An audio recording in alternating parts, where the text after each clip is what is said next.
Imagine America in 1860, a young republic of 33 states, barely 84 years old, standing at a crossroads.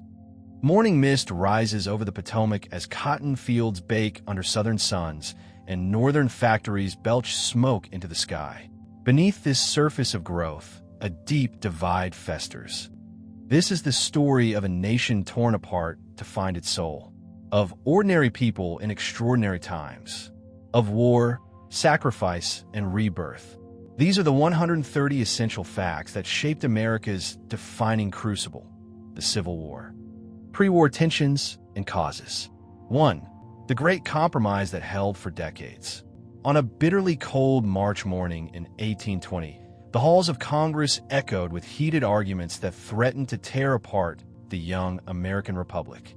Senator Jesse Thomas of Illinois rose from his seat, knowing that the words he was about to speak could either save the Union or destroy it forever. The crisis had been building for months. Missouri wanted to join the Union as a slave state, but this would upset the delicate balance between free and slave states that had kept the peace since the Constitution's ratification. Tempers flared so violently that congressmen nearly came to blows on the Senate floor. Some Southern legislators threatened secession if Missouri was denied statehood. Thomas proposed an elegant solution: draw an invisible line across the continent at 36 degrees 30 minutes north latitude. Slavery would be permitted south of this boundary, forbidden north of it. Missouri could enter as a slave state, but Maine would join as a free state to maintain balance. When the final vote came on March 6, 1820, the chamber fell silent. 24 senators voted in favor, 20 against. The Missouri Compromise had passed by the thinnest of margins. This fragile agreement would hold the Union together for 34 crucial years. But like a dam with growing cracks, it could only contain the mounting pressure for so long before catastrophic failure became inevitable. 2. California's Golden Dilemma. James Marshall never intended to change American history when he spotted shiny flakes in the American River on January 24, 1848.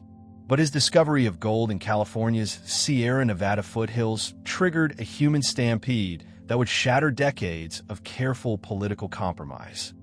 Fortune seekers flooded west by ship around Cape Horn and by wagon across deadly deserts. California's population exploded from 14,000 to over 300,000 people virtually overnight. Mining camps with colorful names like Hangtown and Rough and Ready sprouted like mushrooms after rain. But California's quest for statehood created an unprecedented crisis.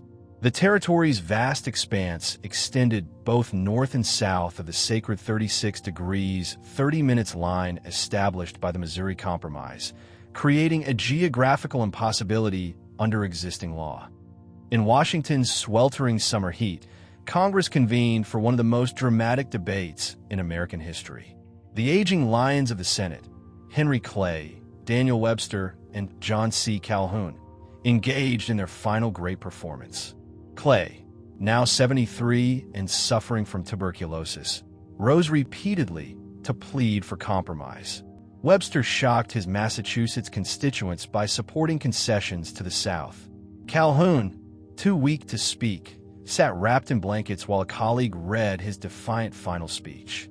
The resulting Compromise of 1850 admitted California as a free state while strengthening the Fugitive Slave Act. It was a devil's bargain that satisfied no one completely, but postponed civil war for another decade. 3. The act that shattered a generation of peace. Senator Stephen Douglas of Illinois believed himself the smartest man in Washington. Short, stocky, and bursting with energy, the little giant had built his career on finding middle ground between warring factions. In 1854, he was certain he had discovered the perfect solution to America's territorial crisis. Douglas's Kansas-Nebraska Act introduced the seemingly democratic concept of popular sovereignty. Let the people of each territory decide slavery's fate for themselves. Why should distant congressmen dictate local affairs? Let democracy work its magic. But Douglas's legislation contained a fatal poison pill. It explicitly repealed the Missouri Compromise, throwing open vast territories that had been promised of freedom for over 30 years. The reaction was instantaneous and explosive. When news reached New England on May 30th, 1854, church bells tolled as if announcing a death in the family. Mass meetings erupted across the North, with speakers denouncing Douglas as Benedict Arnold's successor. In Michigan, a crowd burned Douglas in effigy while shouting "traitor." The act destroyed the Whig Party overnight, scattered political loyalties like leaves in a hurricane, and birthed the Republican Party from the wreckage. It also transformed an obscure prairie lawyer named Abraham Lincoln from a political has-been into a nationally recognized voice against slavery's expansion. Douglas had intended to defuse the slavery crisis through democratic choice. Instead, he had lit the fuse on a powder keg that would explode into civil war within 7 years. 4. When neighbors became enemies. The Kansas Territory became America's first preview of civil war, a blood-soaked rehearsal for the greater conflict to come. Following the Kansas-Nebraska Act's passage, both pro-slavery and anti-slavery settlers rushed to claim the territory, each group determined to control the crucial elections that would decide slavery's fate. From Missouri's western border communities came organized expeditions of border ruffians, rough frontiersmen who crossed into Kansas solely to cast illegal votes, then returned home. These bearded men carried whiskey jugs and Bowie knives, camping along the Missouri River before Election Day. On March 30th, 1855, over 5,000 Missourians poured across the border to vote in Kansas territorial elections, outnumbering legitimate Kansas residents 3-1. Their opponents, dubbed Jayhawkers, were equally determined free soil settlers, many backed by Northern immigrant aid societies that provided Sharps rifles alongside plows and Bibles. The New England Immigrant Aid Company sent organized groups of settlers armed with the latest weaponry. Towns like Lawrence became armed camps, with residents sleeping with loaded rifles beside their beds. The territorial government split into two competing legislatures, one pro-slavery in Lecompton, one free soil in Topeka, each claiming legitimacy. Governors came and went like seasonal storms, unable to establish order. Bleeding Kansas had become the nation's most urgent crisis, proving that democracy and slavery could not peacefully coexist when both sides were willing to use violence to achieve their goals. 5. The massacre that shocked a nation. On the moonless night of May 24th, 1856, John Brown approached the Pottawatomie Creek settlement in Kansas Territory with grim determination etched on his weathered face. The 56-year-old abolitionist moved like an Old Testament prophet seeking divine vengeance, his wild gray hair and piercing blue eyes marking him as a man possessed by righteous fury.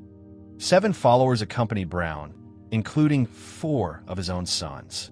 They carried broadswords instead of guns. Brown wanted this to be personal, intimate, terrifying. 3 days earlier, pro-slavery raiders had attacked Lawrence, burning buildings and destroying printing presses. Now Brown had come to settle accounts.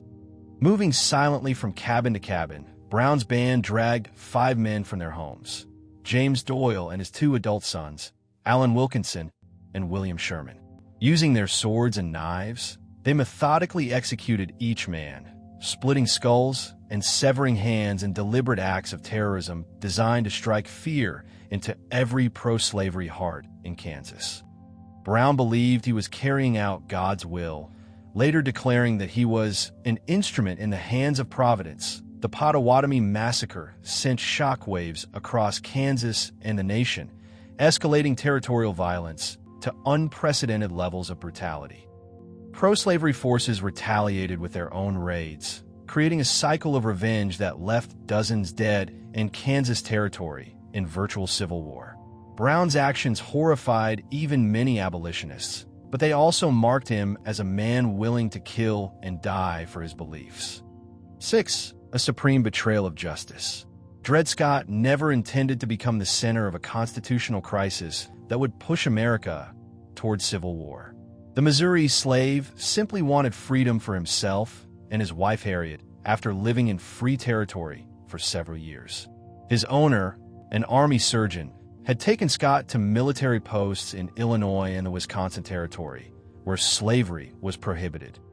When Scott's case reached the Supreme Court in 1857, Chief Justice Roger Taney saw an opportunity to settle the slavery question once and for all. The 79-year-old Maryland slaveholder had served on the court for 21 years, watching sectional tensions grow with each passing session. On March 6, 1857, in a decision that ranks among the worst in court history, Taney and 6 other justices delivered a crushing blow to African American rights and anti-slavery hopes. They ruled 7-2 that African Americans could never be American citizens, regardless of whether they were enslaved or free.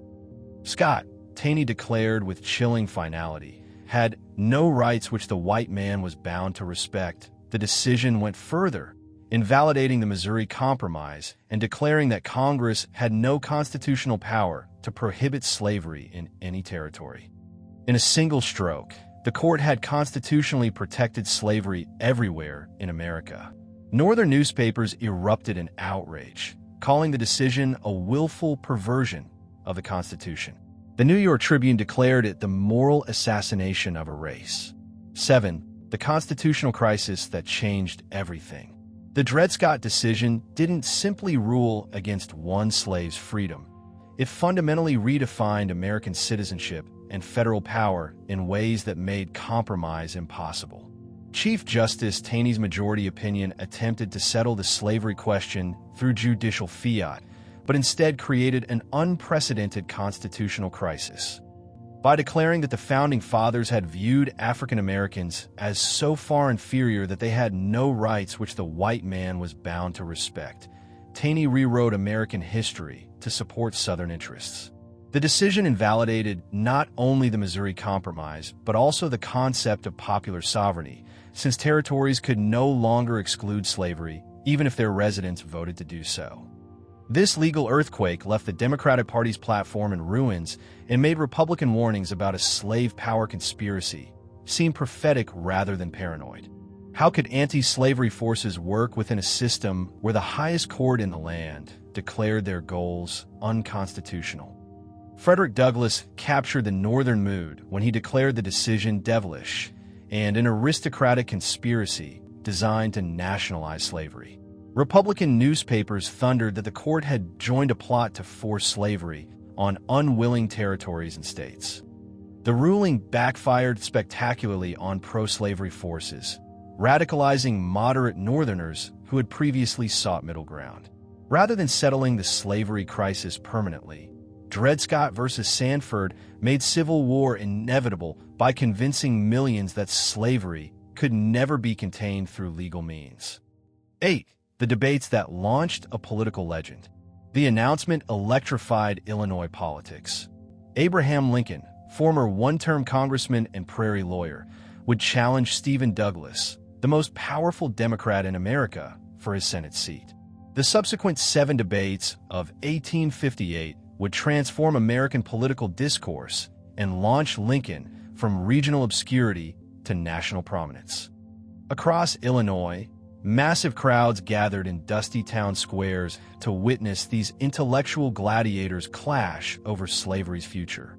The debates resembled medieval tournaments, with Lincoln's tall, gangly frame contrasting sharply with Douglas's short, barrel-chested figure. Supporters called them the long and short of it. At Ottawa on August 21st, 12,000 people arrived by train, wagon, and horseback, creating a carnival atmosphere with brass bands, campaign banners, and vendors selling food and drink. Ladies in hoop skirts sat alongside farmers in overalls, all straining to hear every word. At Freeport on August 27th, 15,000 spectators endured sweltering heat to hear Lincoln spring his famous trap. When Lincoln asked whether territories could exclude slavery before statehood, Douglas found himself caught between Illinois voters and Southern Democrats. His Freeport Doctrine answer, that territories could effectively exclude slavery by refusing to pass local slave codes, satisfied Illinois audiences but doomed his presidential ambitions. Lincoln's moral arguments resonated powerfully. "A house divided against itself cannot stand," he declared, warning that America must become entirely slave or entirely free. Though Lincoln lost the Senate race, his performance established him as the Republican Party's most articulate voice. 9. A moral victory in political defeat. Although Stephen Douglas retained his Senate seat in November 1858, the election results revealed a dramatic political shift that would reshape American politics forever. Despite losing the legislative races that determined Senate seats, Republicans won an impressive 53% of the statewide popular vote, a stunning vindication of Lincoln's anti-slavery message. This electoral disparity occurred because Illinois' legislative districts heavily favored rural areas where Douglas maintained stronger support among conservative Democrats. But the raw vote totals told a different story. Lincoln's campaign had successfully transformed the election from a purely political contest into a moral referendum on slavery's expansion.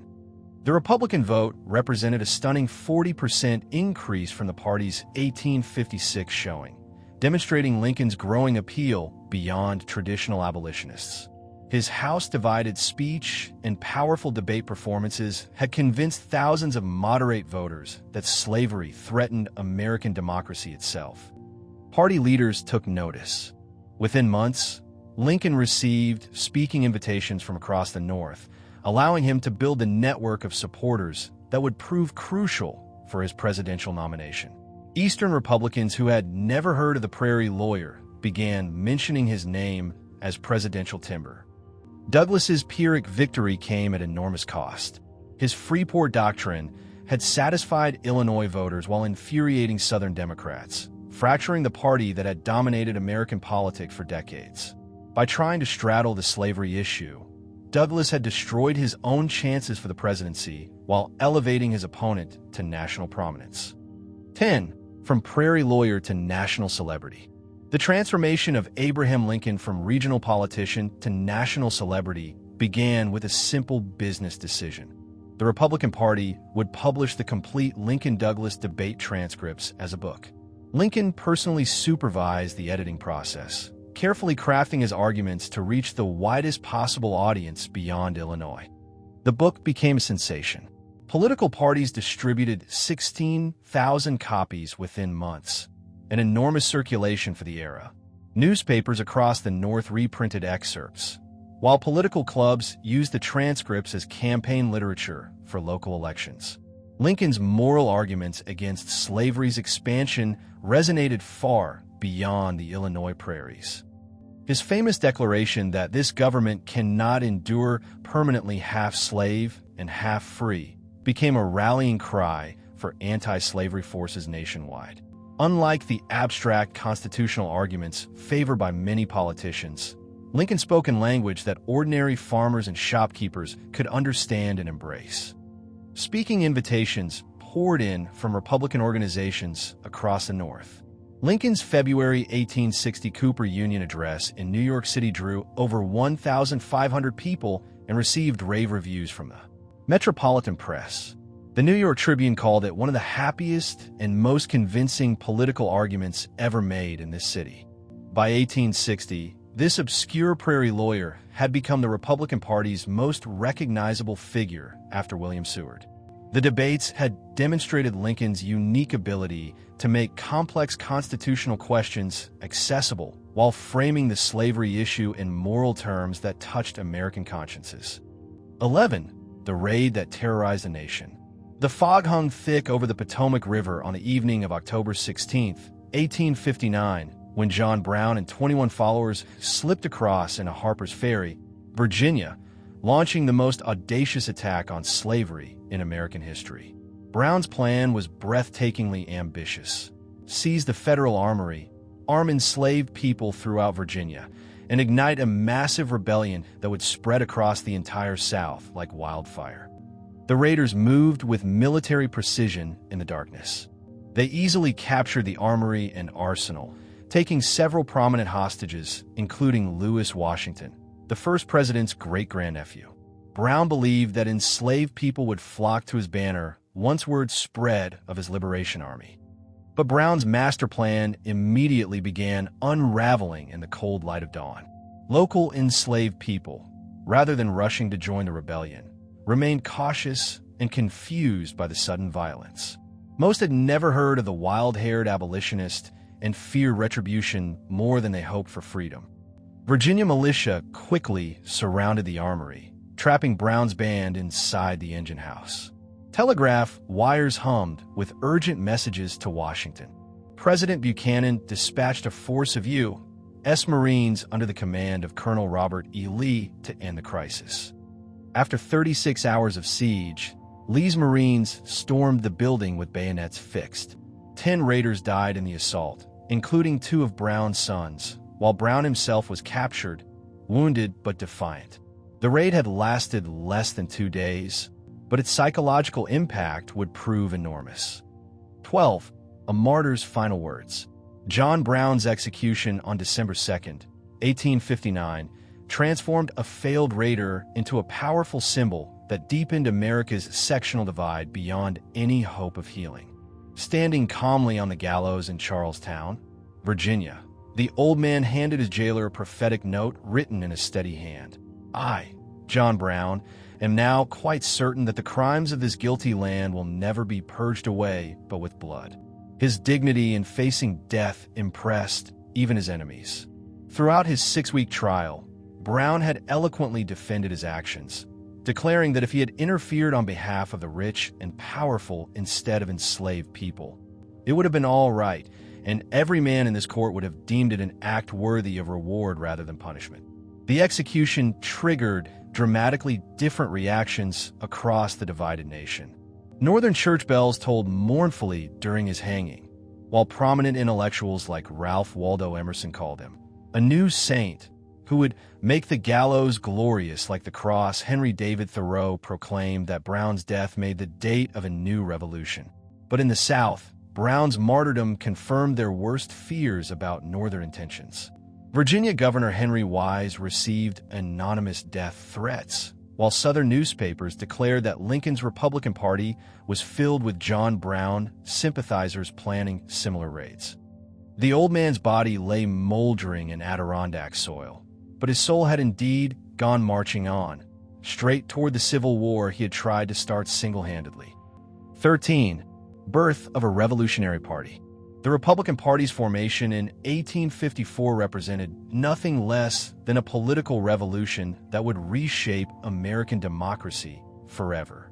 The spark came from outrage over Stephen Douglas's Kansas-Nebraska Act, but the fire spread rapidly among Northerners who felt betrayed by the destruction of the Missouri Compromise. The party's birth occurred simultaneously in multiple locations, reflecting the spontaneous nature of anti-Nebraska sentiment. In Ripon, Wisconsin, on March 20th, 1854, a small group of Whigs, Democrats, and Free Soilers met in a schoolhouse to discuss forming a new political organization dedicated to preventing slavery's expansion. They chose the name Republican to honor Thomas Jefferson's original party and its commitment to freedom. But the true founding moment came at Jackson, Michigan, on July 6, 1854, when over 10,000 people gathered under towering oak trees for a massive outdoor convention. The crowd was too large for any building, so speakers addressed the multitude from a wooden platform built among the branches. Delegates included former Whigs disgusted by their party's compromise with slavery, anti-slavery Democrats, Free Soilers, and even some know-nothings united by opposition to slavery's expansion. Within 18 months, this upstart party had elected governors in several states and gained control of the House of Representatives. The 1856 presidential candidate, John C. Fremont, won 11 states despite the party's youth. Republicans had become a purely sectional, anti-slavery force that terrified the South by proving that Northerners could win national elections without Southern support. The political revolution was complete. America now had a major party committed to slavery's eventual extinction. 14. The Great Divide. Economic powerhouses. By 1860, The economic chasm between North and South had grown so vast that they seemed like different countries sharing the same flag. The statistics told a stark story of two regions racing toward opposite destinies, one embracing industrial modernity, the other clinging to agricultural tradition built on enslaved labor. The North's industrial might was staggering. Despite having only 2/3 of the nation's population, northern states produced 90% of all manufactured goods. Their factories churned out 17 times more textiles than the South, 30 times more leather goods, and an astonishing 32 times more firearms. In Massachusetts alone, textile mills employed over 100,000 workers, producing more cloth than the entire Confederacy would manage during the war. The employment patterns revealed the fundamental difference. Only 40% of Northerners worked in agriculture, compared to 84% of Southerners. This meant the North had developed a diverse economy with merchants, mechanics, clerks, and skilled workers, while the South remained locked in a plantation system that concentrated wealth among a few thousand families. Transportation networks reflected this disparity. The South possessed just 29% of the nation's railroad tracks and 13% of its banks. When war came, the North could move troops and supplies with lightning speed, while the South struggled with inadequate transportation and financing. These economic differences weren't just statistics. They represented fundamentally incompatible visions of America's future. The North embraced free labor, innovation, and social mobility. The South defended a hierarchical society built on enslaved labor and agricultural exports. 15. The peculiar institution's human cost. The 1860 census revealed the staggering human dimensions of American slavery. 35 million souls held in bondage across the Confederate States, representing 3,867% of the total Southern population. These weren't mere statistics. They represented families torn apart, dreams deferred, and human potential crushed under the weight of an inhuman system. In South Carolina and Mississippi, enslaved people comprised majorities of the population, creating societies built on constant fear of rebellion. Wealthy planters lived in magnificent mansions surrounded by beautiful gardens, but they slept with loaded pistols beside their beds, knowing they were vastly outnumbered by the people they oppressed. The economic value of enslaved people had reached astronomical levels by 1860, between $31 and $36 billion, representing more wealth than all the nation's railroads, factories, and banks combined. A prime field hand in New Orleans might sell for $1,800, equivalent to over $50,000 today. This massive investment in human property made Southerners desperate to protect and expand their peculiar institution. But beyond the economics lay deeper horrors. Enslaved families faced constant separation through sales. Children were torn from mothers, husbands from wives, with no legal protection or recourse. The domestic slave trade moved thousands of people annually from the Upper South to expanding cotton plantations in Alabama, Mississippi, and Texas. This was the system that Southern leaders would fight to preserve. Not just an economic arrangement, but a way of life built on the systematic dehumanization of millions of Americans whose only crime was their ancestry. War outbreak and early battles. 16. The shot that started a war. At 4:30 a.m. on April 12, 1861, Confederate Captain George James looked across Charleston Harbor at the dark silhouette of Fort Sumter and gave the order that would change American history forever. Fire! The first shot of the Civil War arced through the pre-dawn darkness, exploding above the federal fortress in a shower of sparks that illuminated the beginning of America's bloodiest conflict. For months, the situation had been a powder keg waiting for a spark. South Carolina had seceded in December 1860, demanding that federal forces evacuate all military installations. But Major Robert Anderson and his small garrison of 85 men refused to abandon their duty, moving from the indefensible Fort Moultrie to the stronger Fort Sumter on a rocky island in the harbor. Confederate General P. G. T. Beauregard, Anderson's former student at West Point, had been given an impossible ultimatum: force the surrender of his old mentor or face charges of treason. Anderson, a Kentucky native with Southern sympathies, found himself defending federal authority against his own former pupils and neighbors. The bombardment lasted 34 hours, with Confederate batteries firing over 4,000 shells at the fort. Miraculously, no one was killed during the actual battle. The only fatality occurred when a cannon exploded during the surrender ceremony, killing Private Daniel Hoff. When Anderson finally lowered the Stars and Stripes on April 13th, Charleston erupted in celebration. Church bells rang, crowds cheered, and ladies waved handkerchiefs from rooftops. Few realized they had just witnessed the birth of a war that would consume over 620,000 lives. 17. The picnic that became a nightmare.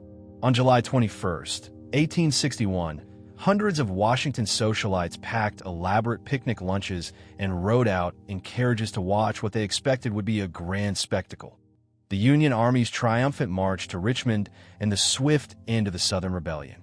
Congressmen, senators, and their wives spread blankets on hillsides near Manassas Junction, Virginia, preparing to witness history. General Irvin McDowell had reluctantly agreed to advance with 35,000 Union troops, knowing his men were poorly trained volunteers who had enlisted for just 90 days. "This is not an army," he warned. "It's a mob," but political pressure from Congress and newspapers demanding action had forced his hand. The battle began promisingly for Union forces. McDowell's men crossed Bull Run Creek and seemed on the verge of victory, driving Confederate troops from Henry House Hill. Spectators cheered and applauded as if watching a sporting event, confident that the rebels would soon flee in panic. But Confederate General Thomas Stonewall Jackson's Virginia Brigade held firm, earning Jackson his famous nickname when General Barnaby shouted, "There stands Jackson like a stone wall." Fresh Confederate reinforcements arrived by railroad. The first-time trains had moved troops to a battlefield and launched a counterattack that shattered Union lines. Panic spread through McDowell's ranks like wildfire. Volunteers threw down their weapons and fled toward Washington in a chaotic retreat that mixed soldiers with terrified civilians. The grand picnic had become a nightmare that awakened both sides to the war's true nature. 18. The bloodiest day in American history. September 17th, 1862, dawned gray and misty along Antietam Creek near Sharpsburg, Maryland, but by sunset, it had become the bloodiest single day in American military history. When the guns finally fell silent, 22,727 men lay dead, wounded, or missing, more casualties than America had suffered in all its previous wars combined. The battle began before dawn when General Joseph Hooker's corps attacked Confederates around the Dunker Church. Fighting raged through the cornfield with such fury that the stalks were cut down as if by a giant scythe, leaving the ground carpeted with bodies. Units lost half their men in minutes of savage combat.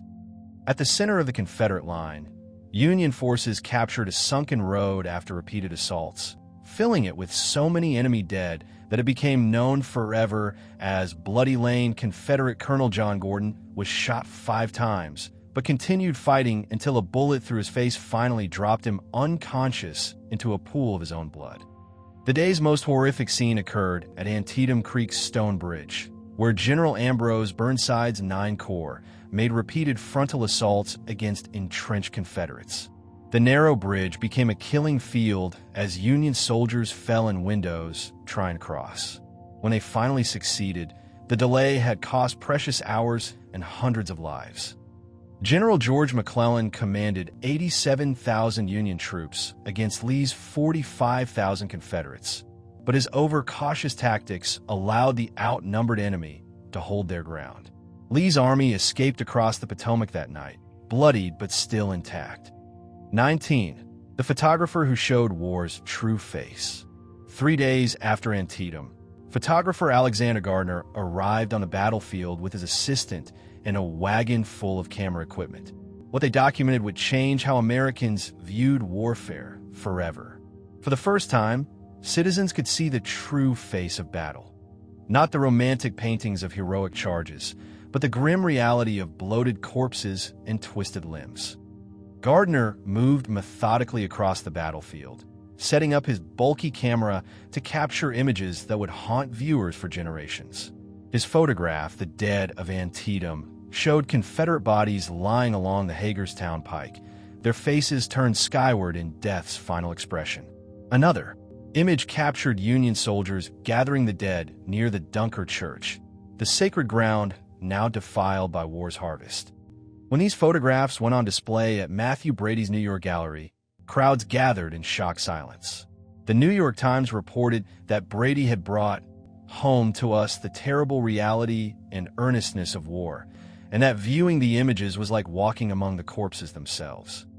The images shattered romantic notions about warfare that had persisted since medieval times. No longer could Americans imagine battle as a gentleman's contest of honor and glory.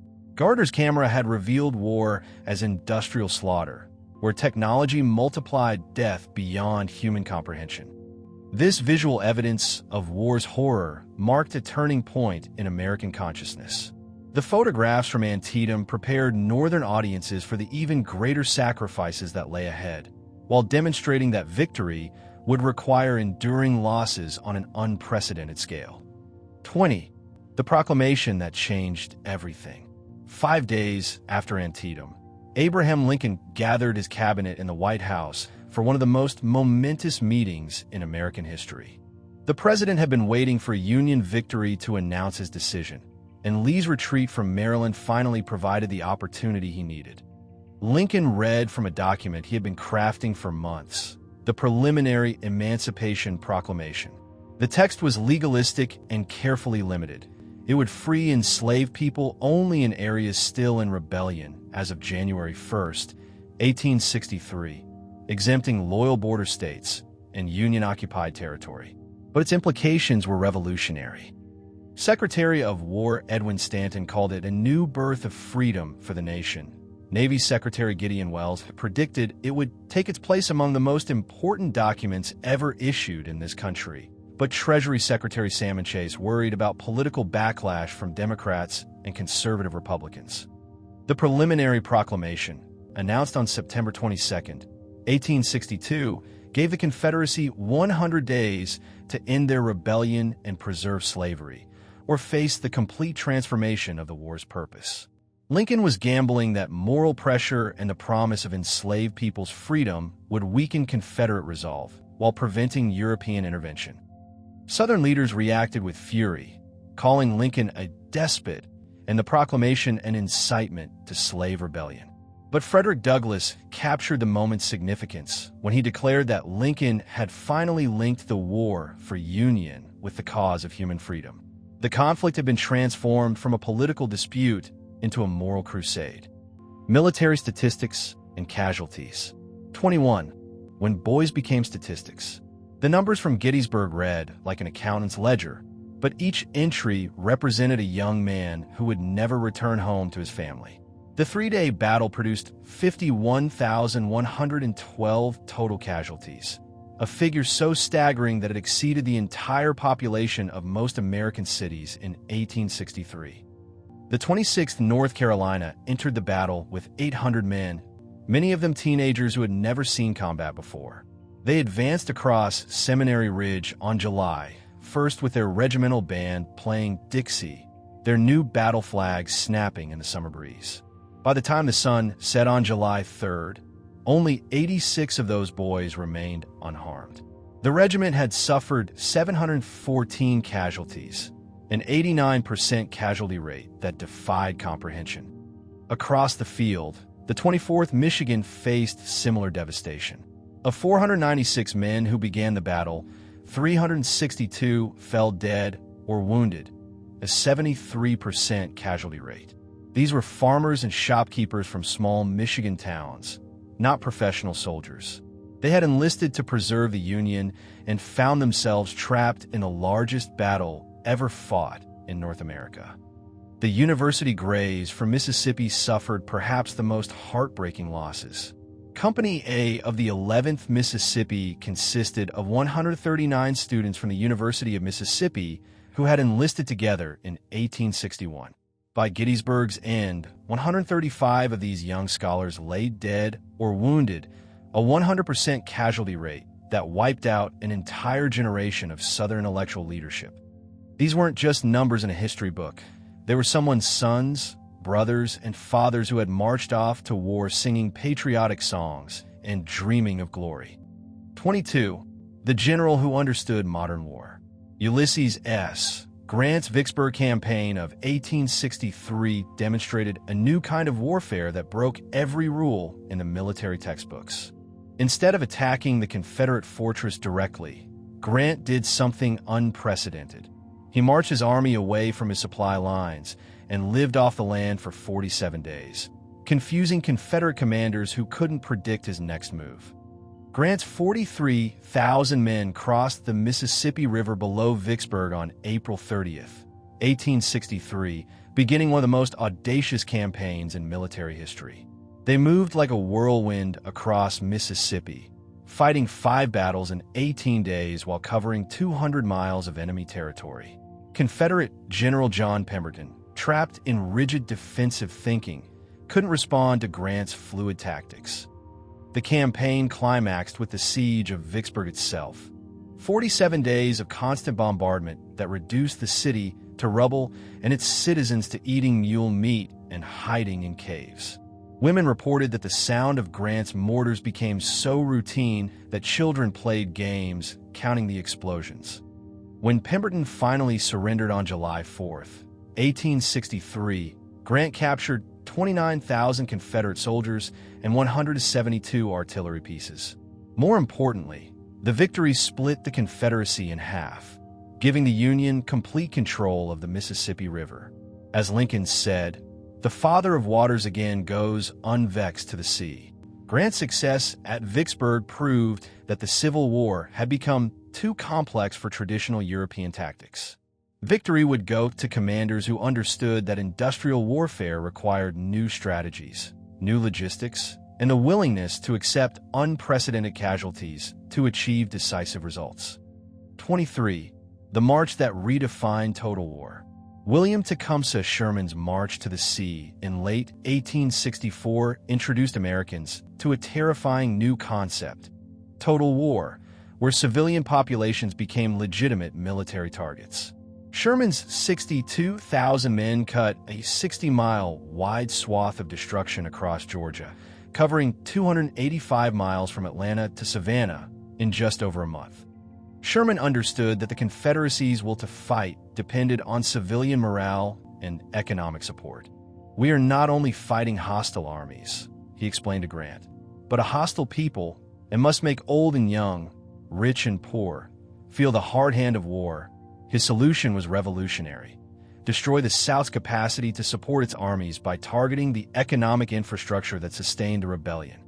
The march became a precisely orchestrated campaign of economic warfare.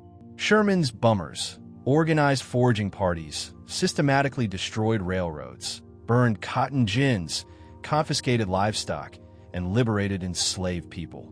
They heated railroad rails over bonfires and twisted them around trees, creating Sherman's neckties that would take months to replace. Private property losses reached $100 million, equivalent to over $2 billion today. Entire counties were stripped bare of food, animals, and supplies. Confederate cavalry tried desperately to stop the advance, but found themselves hopelessly outnumbered by Sherman's coordinated columns. When Sherman's army reached Savannah on December 21st, 1864, the general telegraphed Lincoln with dark humor, "I beg to present you as a Christmas gift the city of Savannah." The march had proven that the Confederacy was helpless to defend its heartland against determined Union forces. 24. Disease, the war's greatest killer. For every soldier who died from a bullet or bayonet wound, 2 more succumbed to disease in what became the deadliest conflict in American history. Of the estimated 620,000 to 750,000 total deaths, nearly 400,000 resulted from illness rather than combat, a staggering indictment of 19th century military medicine. Camp life created perfect conditions for epidemic disease. Soldiers from rural areas had never been exposed to childhood illnesses like measles and mumps, so these diseases swept through regiments like wildfire.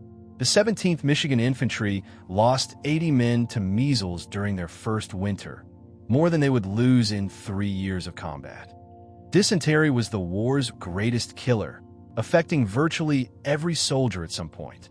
Called the Tennessee Quickstep or the Virginia Running by Troops, it killed more men than all the battles of the war combined.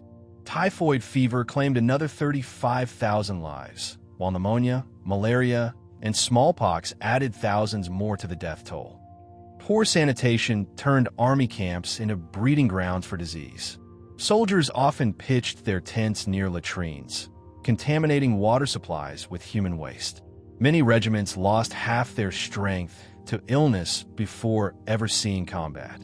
The 2nd New Hampshire Infantry reported 900 men sick out of 1,000 present for duty during one particularly bad outbreak. Diarrhea alone affected over 17 million Union soldiers during the war, some multiple times. Hospital records show that digestive ailments accounted for more medical cases than all other diseases combined, creating a logistics nightmare for Army commanders trying to maintain effective fighting forces. 25. The medical revolution that saved lives. Despite disease being the war's greatest killer, military medicine underwent revolutionary changes that dramatically improved survival rates for wounded soldiers. Hospital mortality rates fell from 60% early in the war to just 3% by its end, a transformation that established foundations for modern emergency medicine. Dr. Jonathan Letterman, the Union Army's medical director, created the first organized ambulance corps in military history. Before Letterman's reforms, wounded soldiers often lay on battlefields for days waiting for help.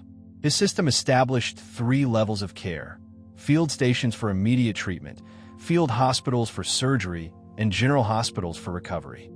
The ambulance corps employed specially trained stretcher bearers who remained unarmed and focused solely on medical evacuation. 2-wheeled ambulances designed for battlefield use could navigate rough terrain while providing smoother transport than regular wagons. Letterman's system could evacuate 10,000 wounded soldiers in a single day, an unprecedented achievement. Anesthesia became widely accepted during the war, with chloroform and ether used in most surgical procedures. Union surgeons performed over 175,000 operations using anesthesia, making the Civil War the first conflict where soldiers could expect pain relief during treatment. Confederate doctors, limited by blockade shortages, sometimes resorted to whiskey or opium for pain management. The war also pioneered specialized medical care. Ophthalmologists treated eye injuries from gunshot wounds, while neurologists studied head trauma from artillery shells. Prosthetic limbs were mass-produced for the first time, with the government providing artificial limbs to all disabled veterans regardless of their ability to pay. Weapons and technology. 26. The rifle that changed everything. The Springfield Model 1861 rifle musket represented a technological revolution that transformed Civil War battlefields into killing fields beyond anything previous generations had imagined. Costing just $20 to produce at the Springfield Armory, this weapon could deliver accurate fire at 500 yards, more than 10 times the effective range of the smoothbore muskets used in previous American wars. A skilled soldier could fire 3 aimed shots per minute with the Springfield, compared to 1 shot every 2 minutes with older muskets. More importantly, the rifle's accuracy meant that defensive positions became nearly impregnable against frontal assault. Commanders trained in Napoleonic tactics found their strategies obsolete almost overnight. The weapon's .58 caliber bore was designed specifically for the revolutionary mini ball, a conical bullet with a hollow base that expanded when fired, engaging the rifle's grooves for unprecedented accuracy. Unlike round musket balls that bounced unpredictably down smooth barrels, mini balls flew in straight, deadly trajectories that could kill at distances previously considered safe. Union factories produced over 15 million Springfield rifles during the war, creating the first mass-produced precision weapon in history. Confederate armories struggled to match this production, often relying on captured weapons or inferior imports from Europe. By 1863, many Confederate units carried a mixture of different weapons, creating ammunition supply nightmares. The Springfield's impact extended far beyond the battlefield. Veterans returning home brought their rifles with them, making the weapon standard equipment for Western expansion, hunting, and frontier defense. The American West was conquered largely with Civil War surplus Springfield rifles. 27. The bullet that killed an army. Captain Claude Mini of the French Army never intended to revolutionize American warfare when he perfected his conical bullet design in 1849, but his invention would be responsible for 90% of all Civil War battlefield deaths. The Mini ball, as Americans called it, was actually a bullet, not a ball at all, that combined the accuracy of a rifle with the ease of loading of a smoothbore musket. The genius lay in the bullet's hollow base, which expanded when fired to engage the rifle's grooves, spinning the projectile for accuracy while allowing easy loading without a tight fit. Previous rifles required soldiers to pound bullets down the barrel with mallets, making rapid fire impossible. The Mini ball slid down easily but expanded to fit tightly when fired. The .58 caliber Mini ball weighed nearly an ounce and traveled at 950 feet per second, enough velocity to shatter bones and tear through multiple bodies. Surgeons reported wounds unlike anything they had seen before. Bullets that pulverized femurs, separated joints, and created massive tissue damage that made amputation the only viable treatment. The psychological impact was equally devastating. Soldiers quickly learned that charging across open ground against Mini ball fire was suicide. Battle tactics evolved toward trench warfare and defensive positions that foreshadowed World War I. The bullet that was supposed to make war more precise had instead made it more deadly. Confederate soldier Sam Watkins captured the bullet's impact when he wrote, "A Mini ball had passed through my hat and cut off a lock of hair, and a man by my side was killed. Death had become random, impersonal, and horribly efficient." 28. The repeater revolution. The Spencer repeating rifle represented the future of warfare. A 7-shot magazine rifle that could fire a bullet every 4 seconds, compared to the standard rifle musket's rate of 1 shot per minute. When Union cavalry began carrying Spencers in 1863, Confederate soldiers complained bitterly that it was unfair for Yankees to have guns that could load up on Sunday and shoot all week. Christopher Spencer, a young inventor from Connecticut, had designed his rifle with a unique tubular magazine in the buttstock that held 7 metallic cartridges. A simple lever action chambered fresh rounds automatically, eliminating the complex loading process that limited other weapons. The rifle was so advanced that President Lincoln personally tested it on the White House lawn. The Henry repeating rifle was even more revolutionary, with a 16-shot magazine, using self-contained metallic cartridges that made reloading incredibly fast. Union soldiers called it the gun that could be loaded on Sunday and fired all week, and it became legendary among Western settlers after the war as the gun that won the West. Confederate soldiers rarely encountered repeating rifles in large numbers. The weapons were expensive, and Union commanders often preferred the proven Springfield rifles. But when Confederates did face Spencer or Henry rifles, the psychological impact was devastating. Facing continuous fire from what seemed like small armies convinced many Confederate units to retreat rather than assault positions held by repeater-armed troops. The technology existed to arm entire armies with repeating rifles, but conservative military thinking and cost concerns limited their deployment. This would be one of many examples where Civil War innovation outpaced tactical adaptation. 29. Artillery, the king of battle. The M1850 7-12-pounder Napoleon cannon earned its nickname Napoleon for good reason. It was the emperor of Civil War battlefields, combining devastating firepower with battlefield mobility that made it the standard artillery piece for both armies. Effective at ranges up to 1,000 yards, skilled crews could fire 2 to 3 rounds per minute, turning these bronze beauties into the most feared weapons on any battlefield. A Napoleon crew consisted of 8 men, each with specialized duties performed in precise sequence. The gunner aimed the piece while the crew chief supervised loading. Numbers 1 and 2 men handled the sponge and rammer. Number 3 covered the vent during ramming. Numbers 4 and 5 managed ammunition, and numbers 6 and 7 moved the piece. This choreographed teamwork could maintain rapid fire, even under enemy assault. The cannons fired 4 types of ammunition: solid shot for long-range work against fortifications, explosive shells for area targets, case shot, shrapnel for medium ranges, and canister for close defense. Canister rounds turned cannons into giant shotguns, firing hundreds of metal balls that could cut down entire companies at close range. Confederate General Stonewall Jackson called canister the most destructive missile in war. Rifled artillery like the 3-inch ordnance rifle represented the cutting edge of military technology, capable of accurate fire at any distance under a mile. These weapons could hit specific buildings or troop formations with precision unimaginable to previous generations. Confederate artillery suffered from inferior metals and manufacturing, with some guns literally falling apart during battle. The psychological impact of artillery was enormous. Soldiers reported that waiting under bombardment was worse than charging enemy lines, since there was nothing to do but endure the terror of incoming shells. 30. The siege guns that shook the earth.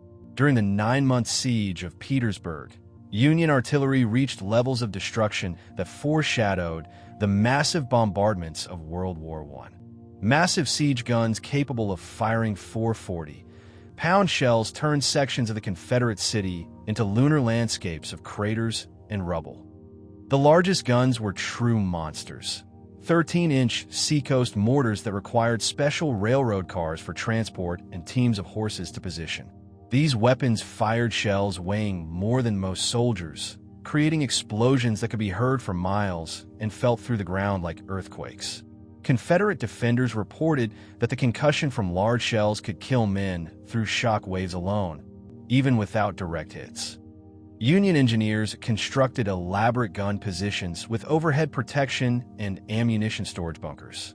Battery crews worked around the clock to maintain continuous bombardment, with some guns firing over 100 rounds per day. The noise was so constant that residents of nearby Richmond could hear the distant rumble of guns 23 miles away. The siege guns were designed to destroy Confederate morale as much as fortifications.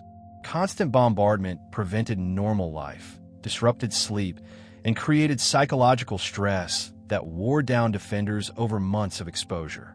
Women and children in Petersburg lived in cellars and caves, emerging only when absolutely necessary. These massive weapons represented the industrialization of warfare. They required railroads for transport, steam-powered factories for production, and industrial-scale ammunition supply.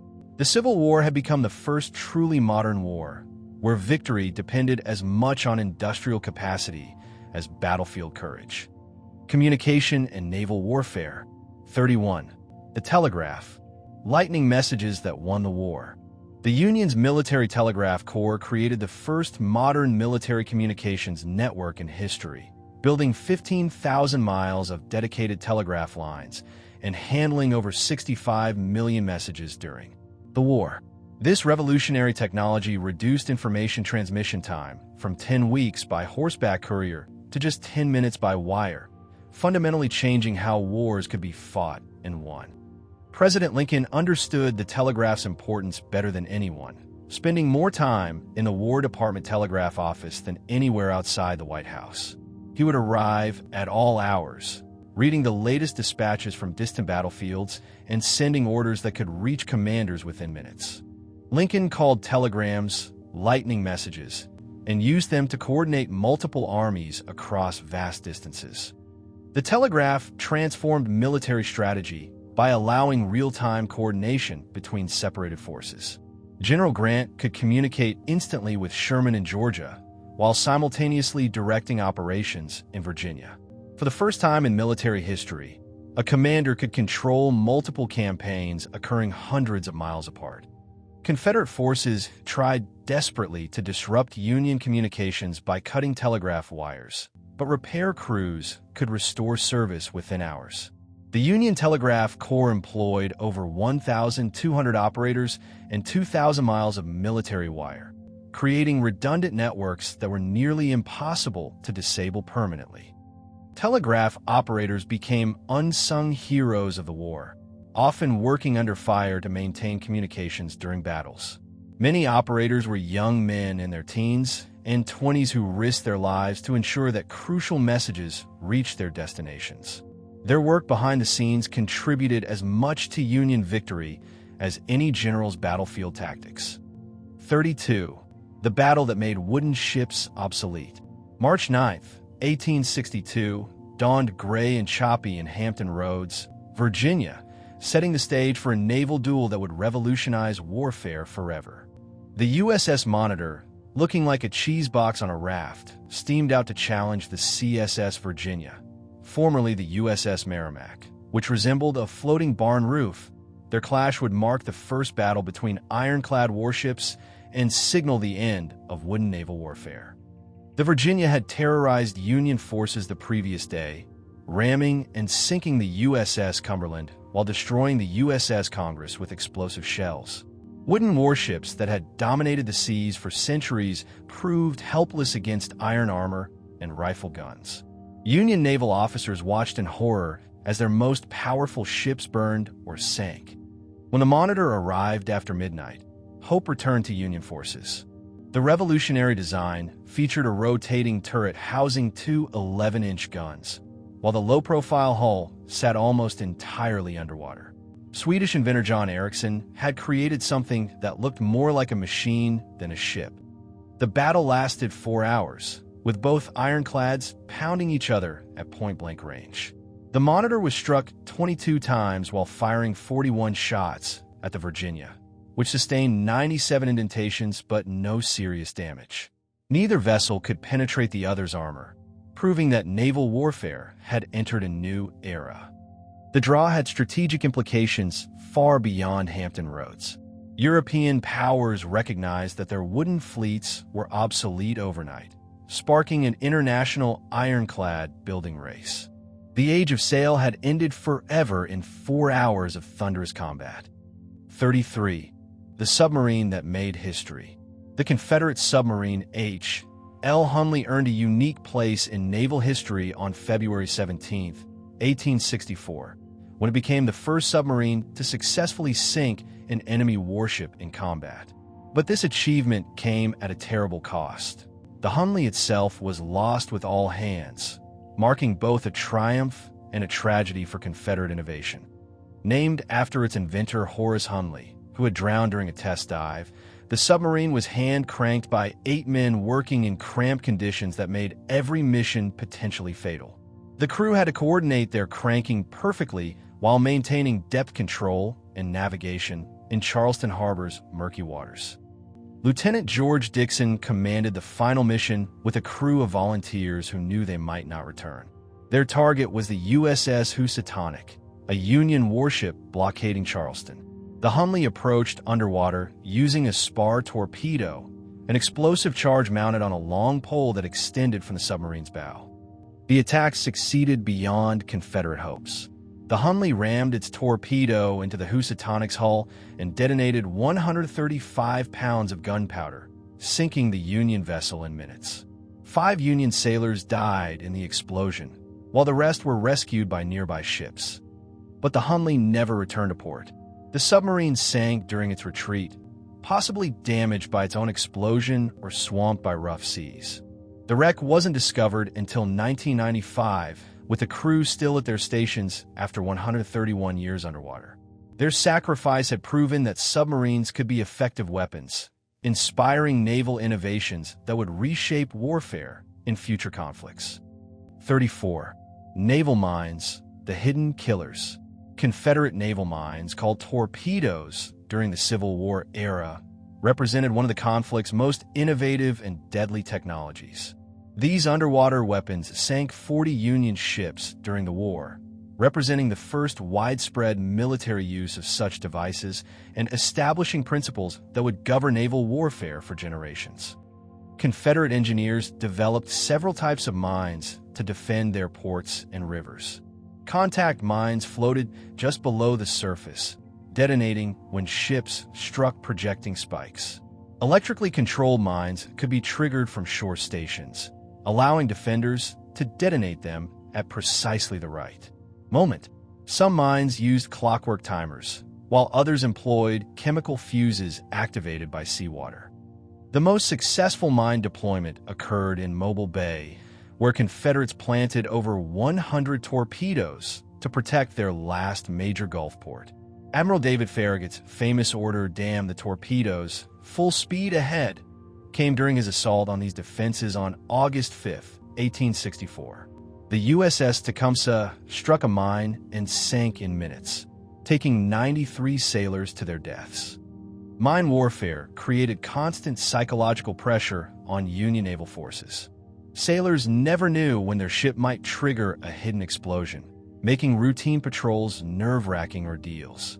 Some Union vessels were equipped with mine-sweeping devices, but these primitive systems often failed to detect well-concealed weapons. Confederate mine technology was surprisingly sophisticated, featuring waterproof cases, reliable fuses, and placement systems that could position weapons with precision. Many Union officers grudgingly admitted that Confederate torpedoes were more effective than conventional artillery in defending strategic waterways.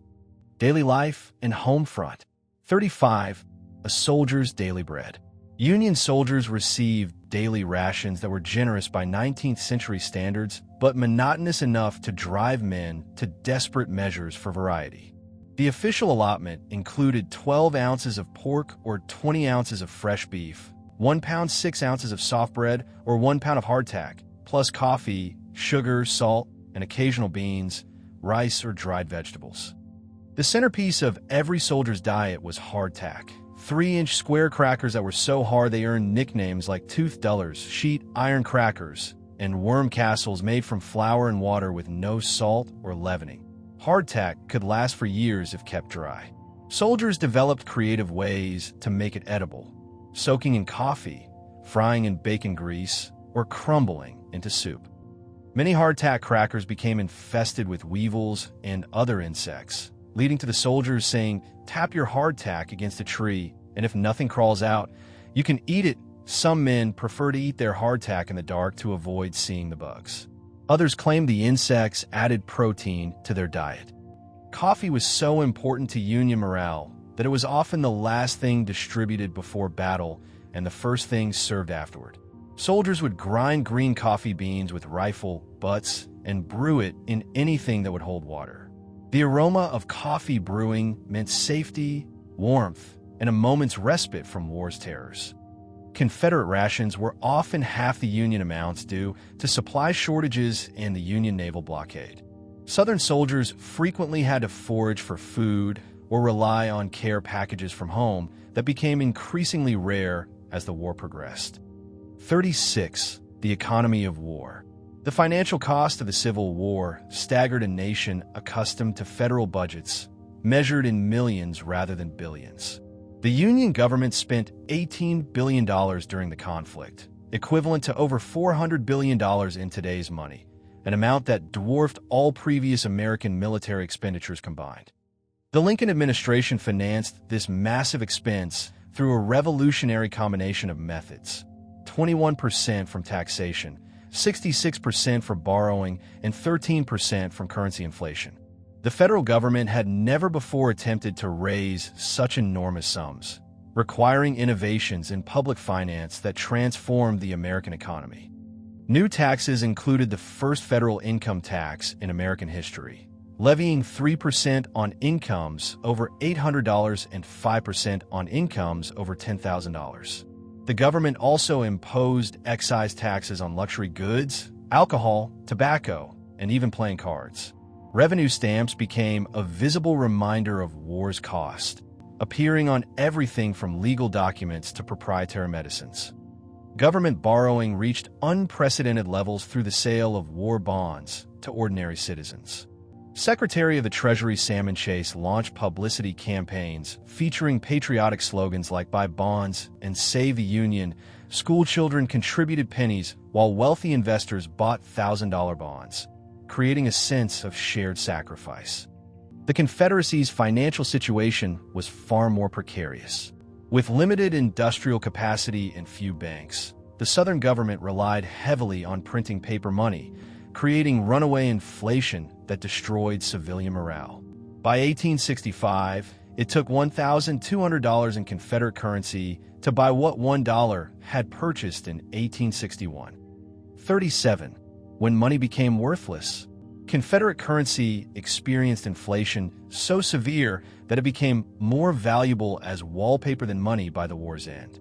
Starting at par with Union currency in 1861, Confederate dollars had lost over 99% of their value by 1865, requiring wheelbarrows full of bills to purchase basic necessities. The inflation began slowly but accelerated as military defeats mounted and confidence in Confederate victory evaporated.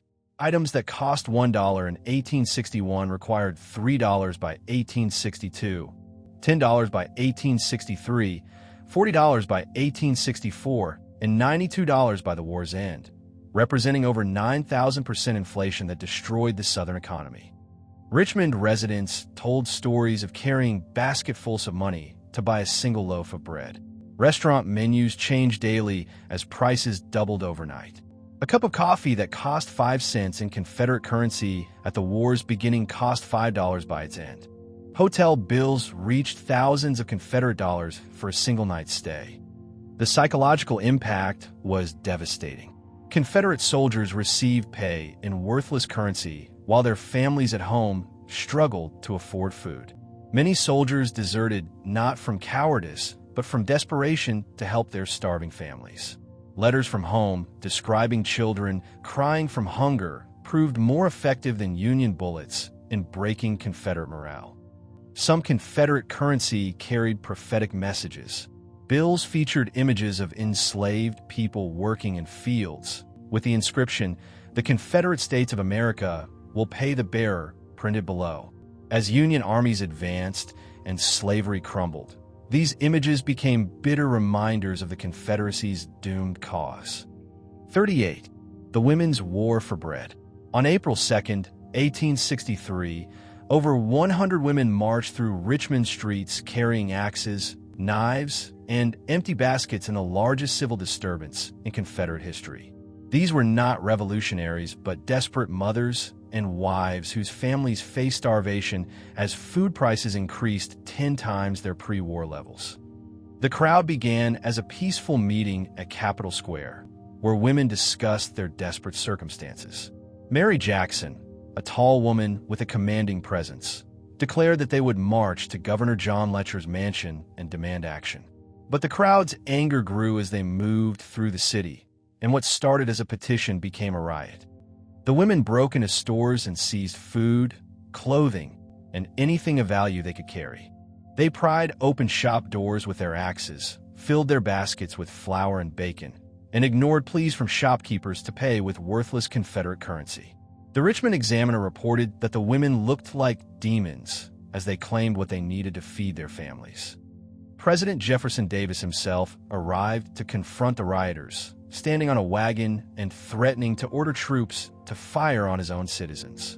He pulled out his watch and gave the women 5 minutes to disperse, warning that Confederate soldiers would treat them as enemies of the state. His threat worked. The crowd slowly broke up and returned to their homes. The Richmond bread riot revealed the Confederacy's internal weakness more effectively than any Union victory. A government that couldn't feed its own people had lost legitimacy, regardless of battlefield success. 39. Jefferson Davis's impossible choice.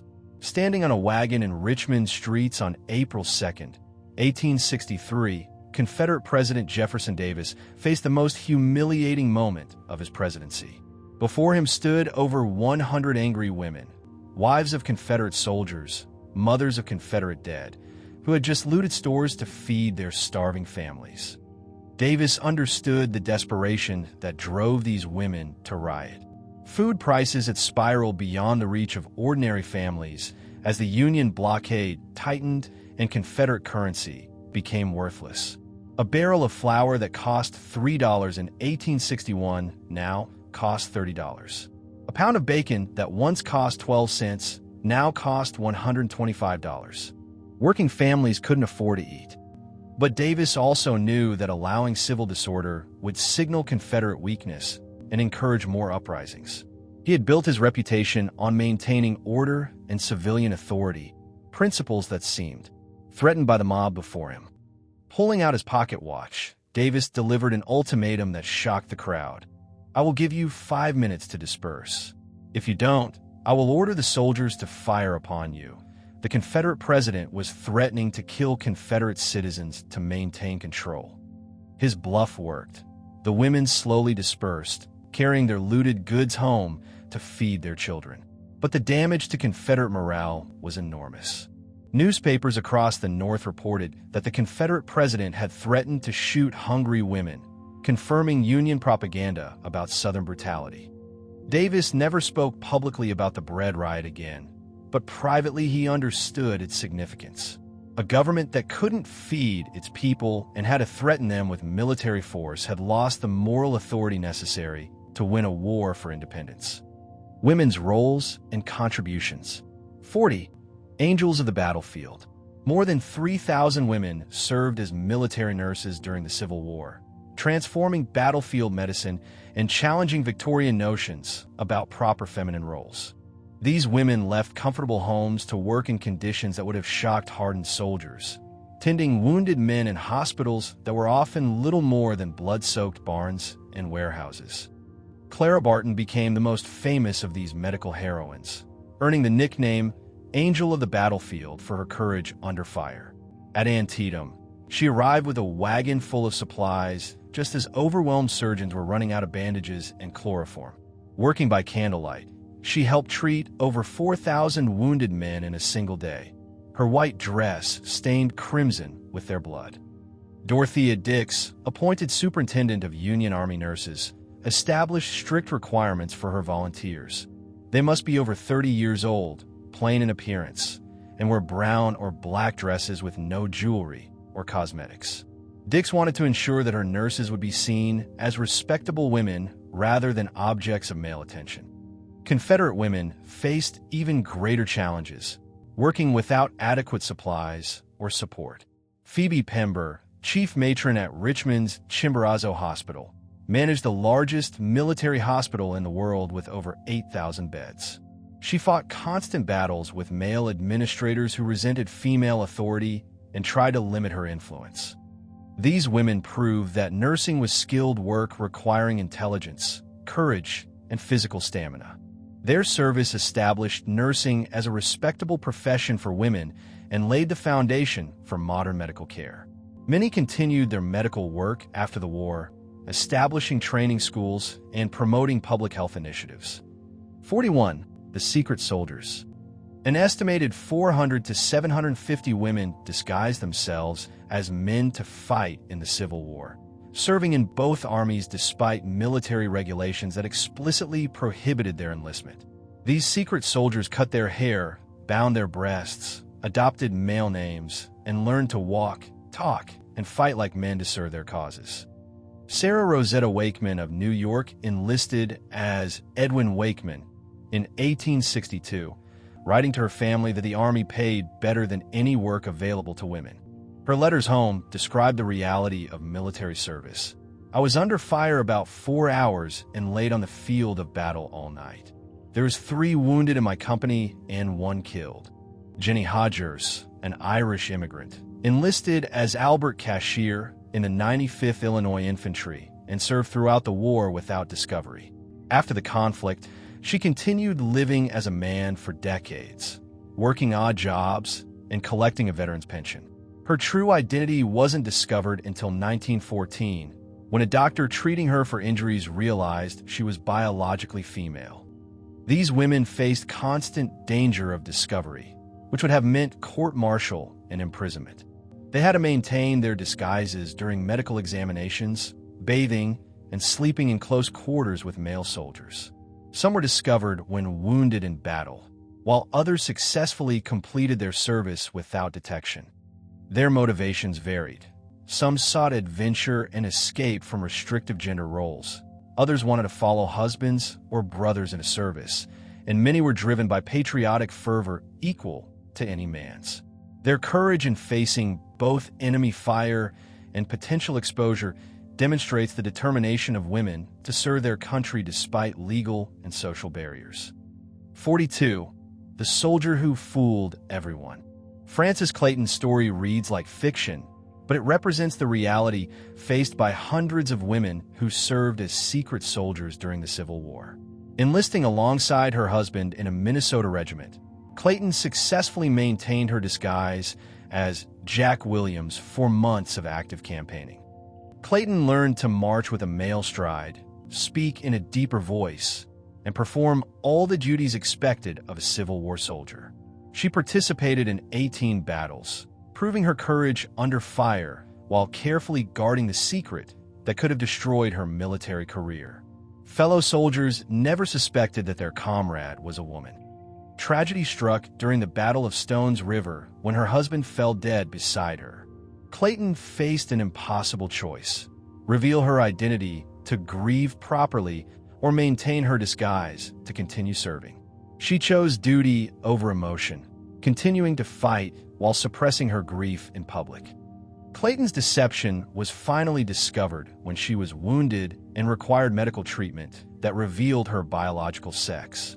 Army doctors were astonished to learn that this brave soldier who had fought in nearly 24 battles was actually a woman.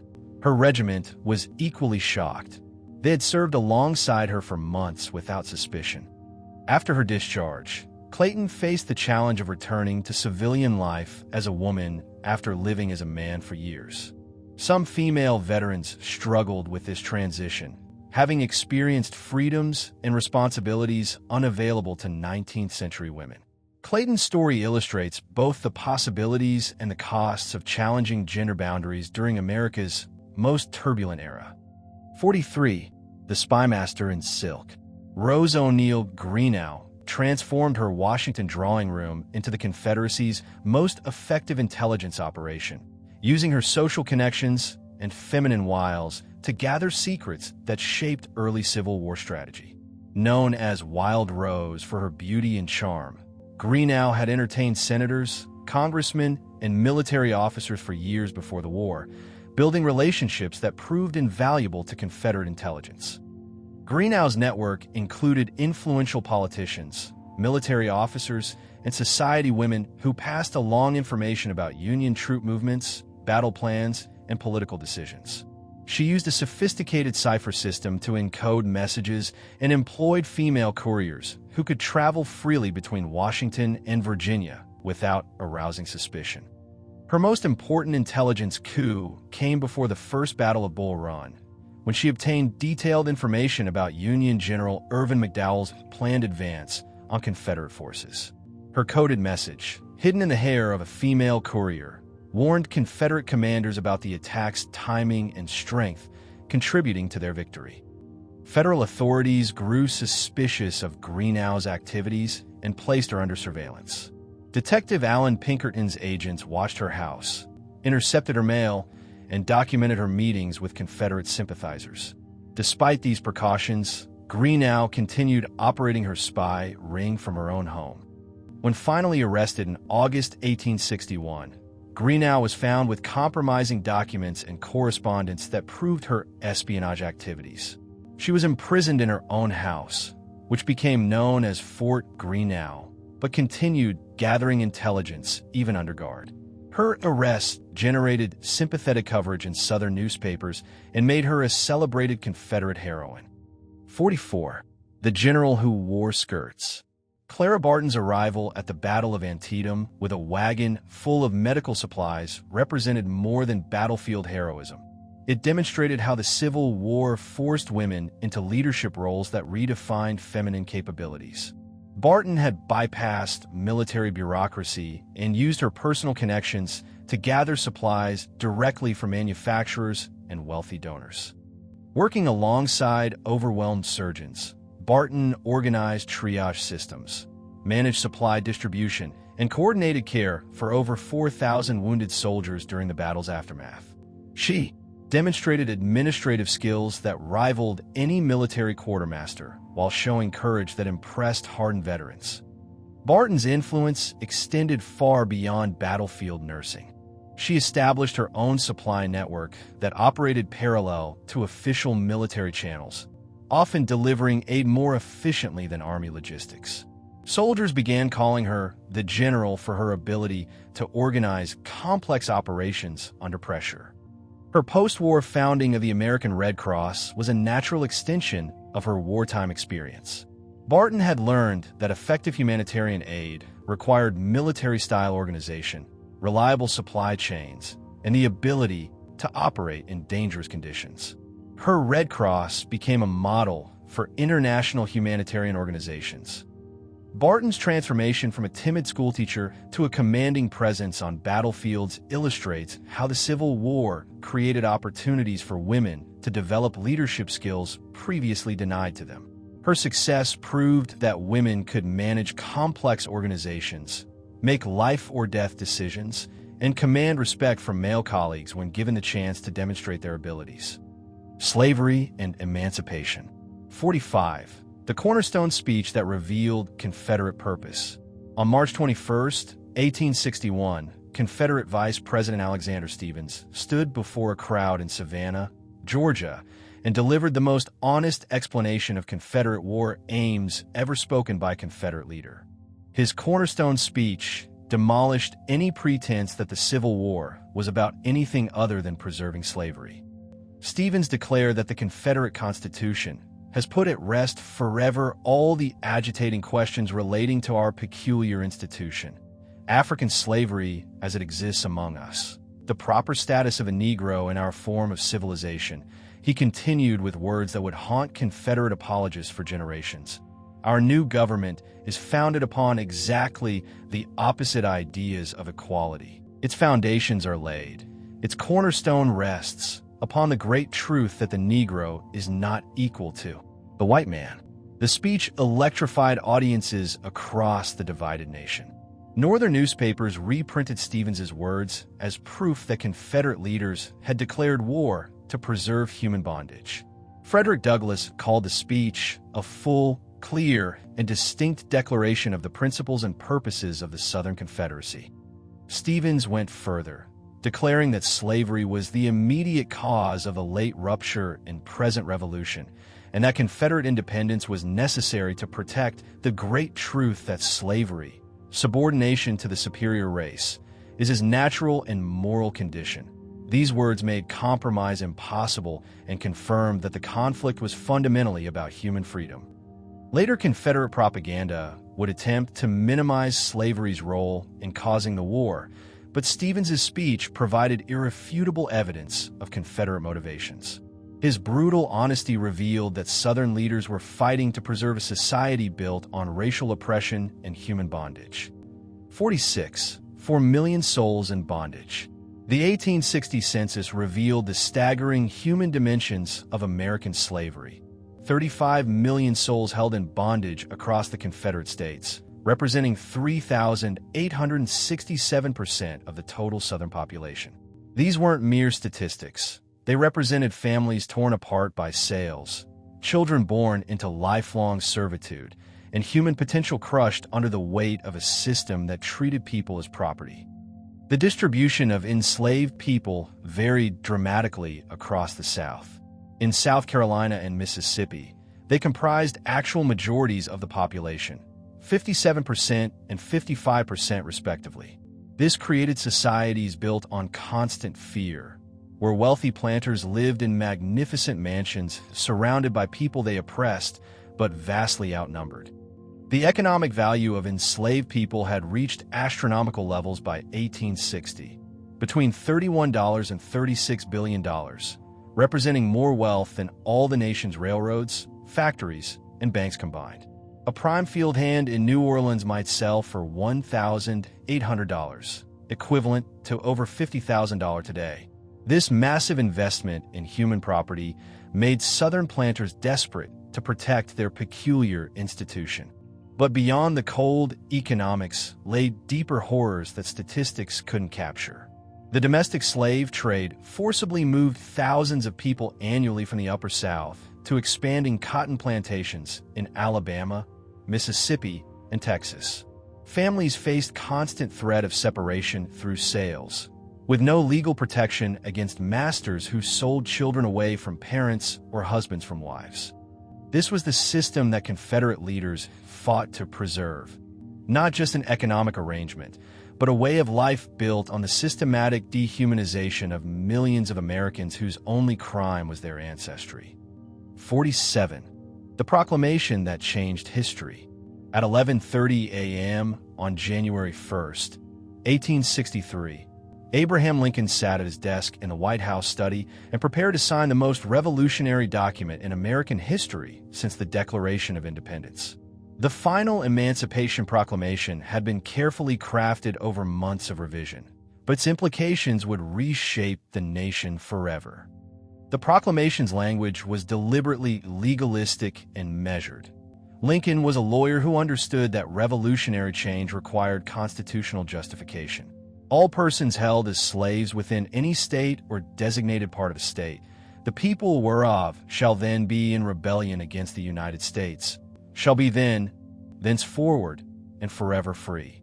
These words legally freed over 35 million enslaved people in rebellious states, while transforming the war's purpose from preserving the Union to abolishing slavery.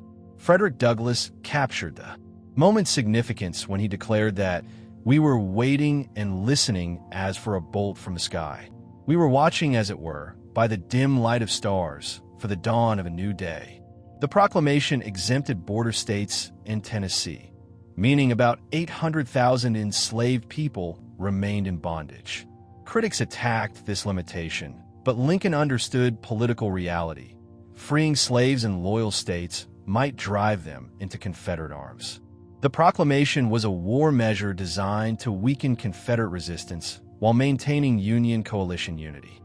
More importantly, the proclamation authorized military service by formerly enslaved people, declaring that they will be received into the armed service of the United States. This provision would bring nearly 200,000 African American soldiers and sailors into Union ranks, providing manpower that proved crucial to ultimate victory.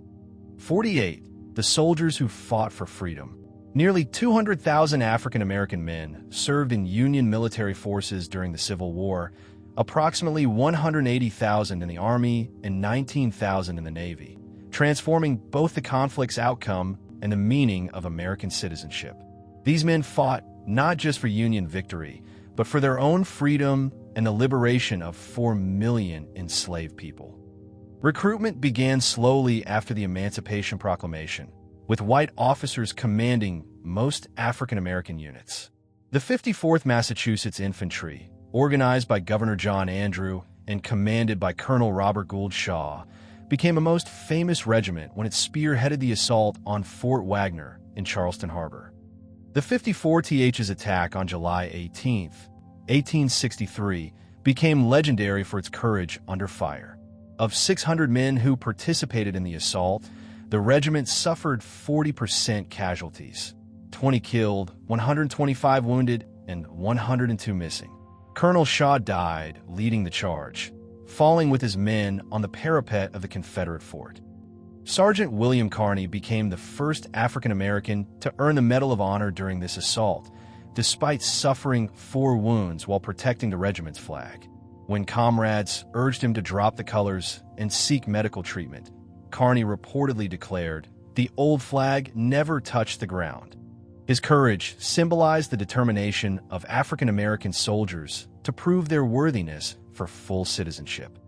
Military service became a pathway to freedom and equality that transformed American society. African American soldiers who had been enslaved months earlier now carried rifles and wore Union blue, fighting against their former masters and demonstrating capabilities that white supremacists claimed they didn't possess. 49. From contraband to freedom. The transformation of enslaved people into contraband of war began with a simple legal decision that revolutionized Union policy towards slavery. On May 24, 1861, 3 enslaved men escaped from Confederate Virginia and sought refuge at Fortress Monroe, commanded by General Benjamin Butler. When their owner demanded their return under the Fugitive Slave Act, Butler made a decision that changed American history. Butler declared the men contraband of war, enemy property that could be legally seized by military forces. Since Virginia claimed to have left the Union, Butler reasoned the Fugitive Slave Act no longer applied. The escaped slaves were enemy property that could be confiscated and put to work for the Union cause. Word of Butler's decision spread like wildfire through enslaved communities. Within days, hundreds of people were arriving at Fortress Monroe seeking freedom. Union commanders across the South faced similar situations as enslaved people fled to Union lines, creating a refugee crisis that forced the government to develop new policies. Contraband camps sprouted across the South wherever Union forces established control, eventually housing approximately 500,000 formerly enslaved people, 12 to 15% of the total slave population. These camps became laboratories for freedom, where people learned to read, earned wages for their labor, and began building new lives as free Americans. The contraband phenomenon demonstrated that enslaved people were active participants in their own liberation rather than passive recipients of Northern benevolence. Their massive flight to Union lines weakened Confederate labor systems and forced Lincoln's administration to confront slavery's future, leading directly to the Emancipation Proclamation. 50. The general who led an army of liberation.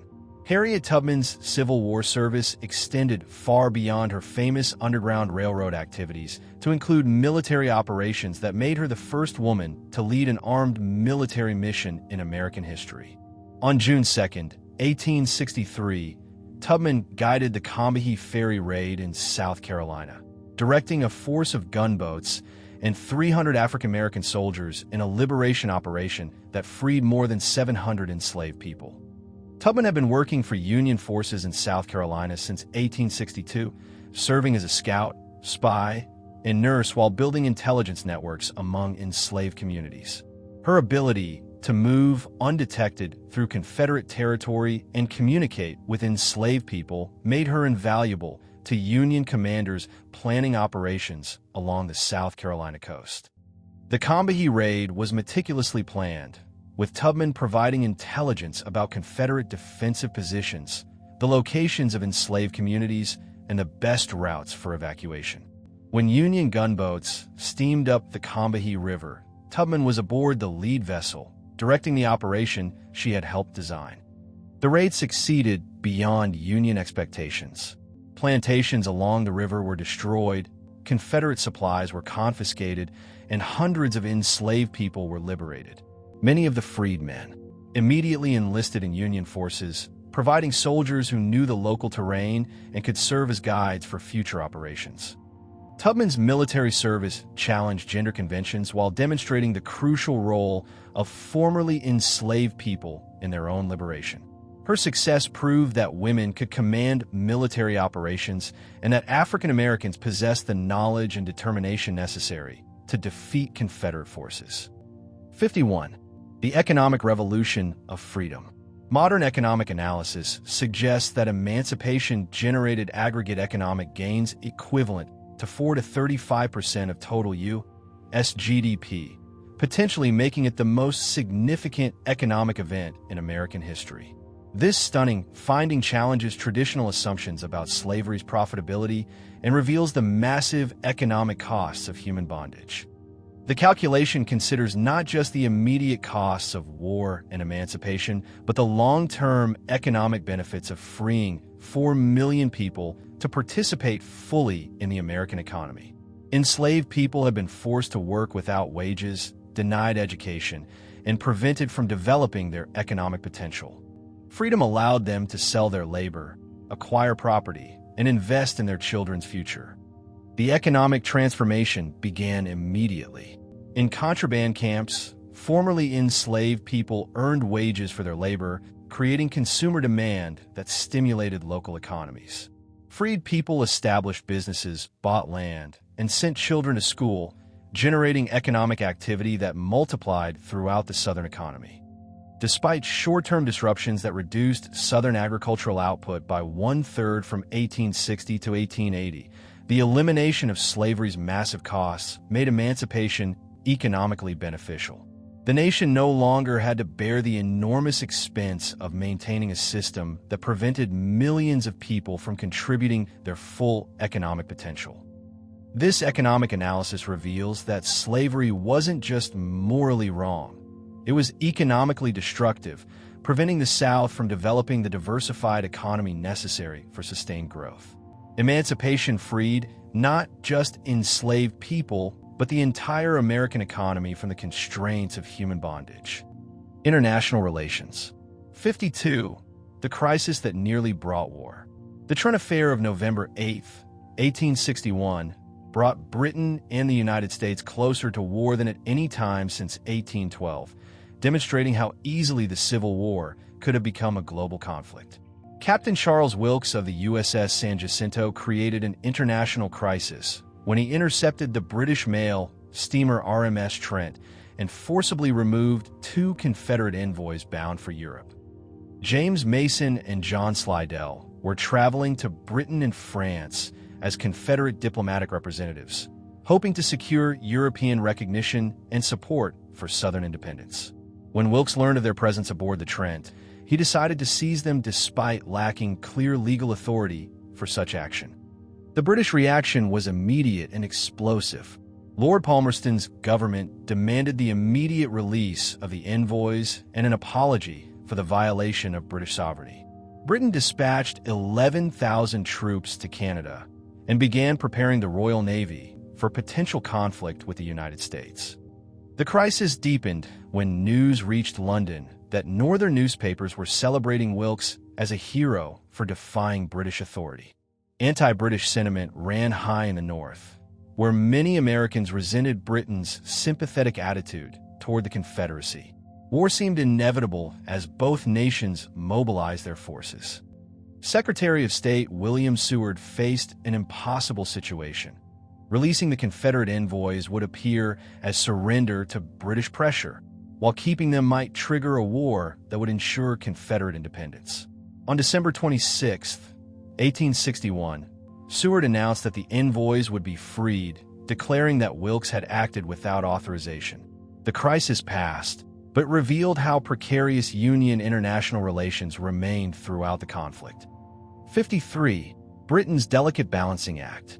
Britain's decision to grant the Confederacy belligerent rights in May 1861 legitimized the Southern cause internationally while stopping short of full diplomatic recognition. This crucial distinction allowed Confederate ships to enter neutral ports for supplies and repairs while maintaining Britain's official neutrality in the American conflict. Queen Victoria's proclamation of neutrality treated the Civil War as a conflict between two legitimate governments rather than a domestic rebellion, infuriating Union leaders who insisted they were fighting to suppress an illegal insurrection. The belligerent rights decision suggested that Britain viewed Confederate independence as a real possibility. British motivations were complex and often contradictory. Many British leaders personally opposed slavery and sympathized with Union war aims, but they also resented American economic competition and believed that Confederate independence might benefit British interests. The textile industry desperately needed Southern cotton, while British merchants saw opportunities in a divided America. Public opinion in Britain was sharply divided along class lines.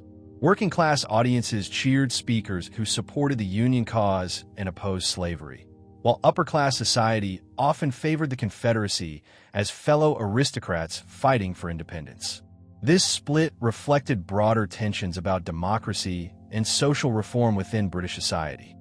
The neutrality policy satisfied neither side completely, but served British interests by avoiding commitment to either combatant. Britain could trade with both sides, maintain its textile industry through cotton stockpiles, and position itself to benefit regardless of the war's outcome. This calculated neutrality kept Britain out of an American war while preserving its global strategic position. 54. The Russian fleet that saved the Union.